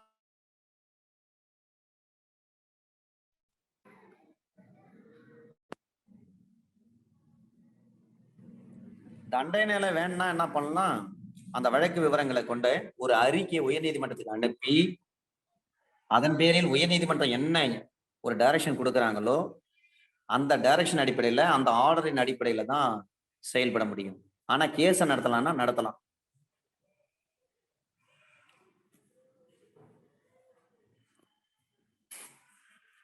If the accused, though not of unsound mind, cannot be made to understand. அவர் பைத்தியமா இல்ல, ஆனாலும் சொல்ற வார்த்தையை அவரால் புரிஞ்சிக்க முடியல.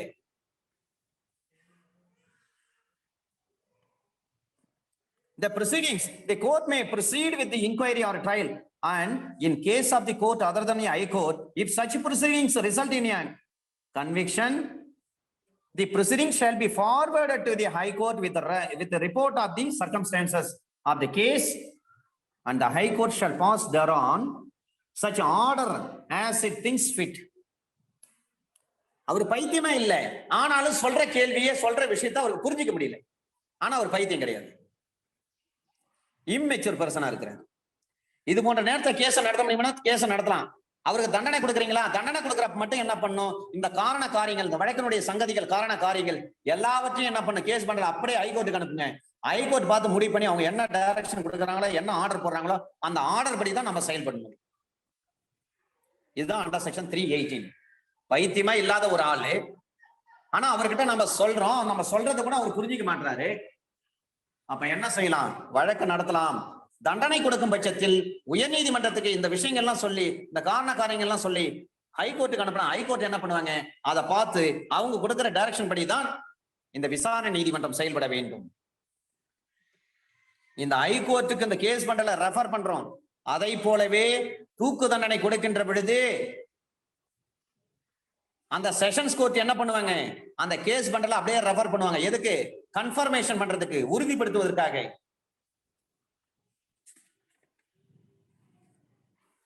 அண்டர் செக்ஷன் 319 குற்றவாளிகளாக தோன்றுகின்ற போது நபர்கள் மீது நடவடிக்கை எடுப்பதற்கான அதிகாரம், power to proceed against other persons.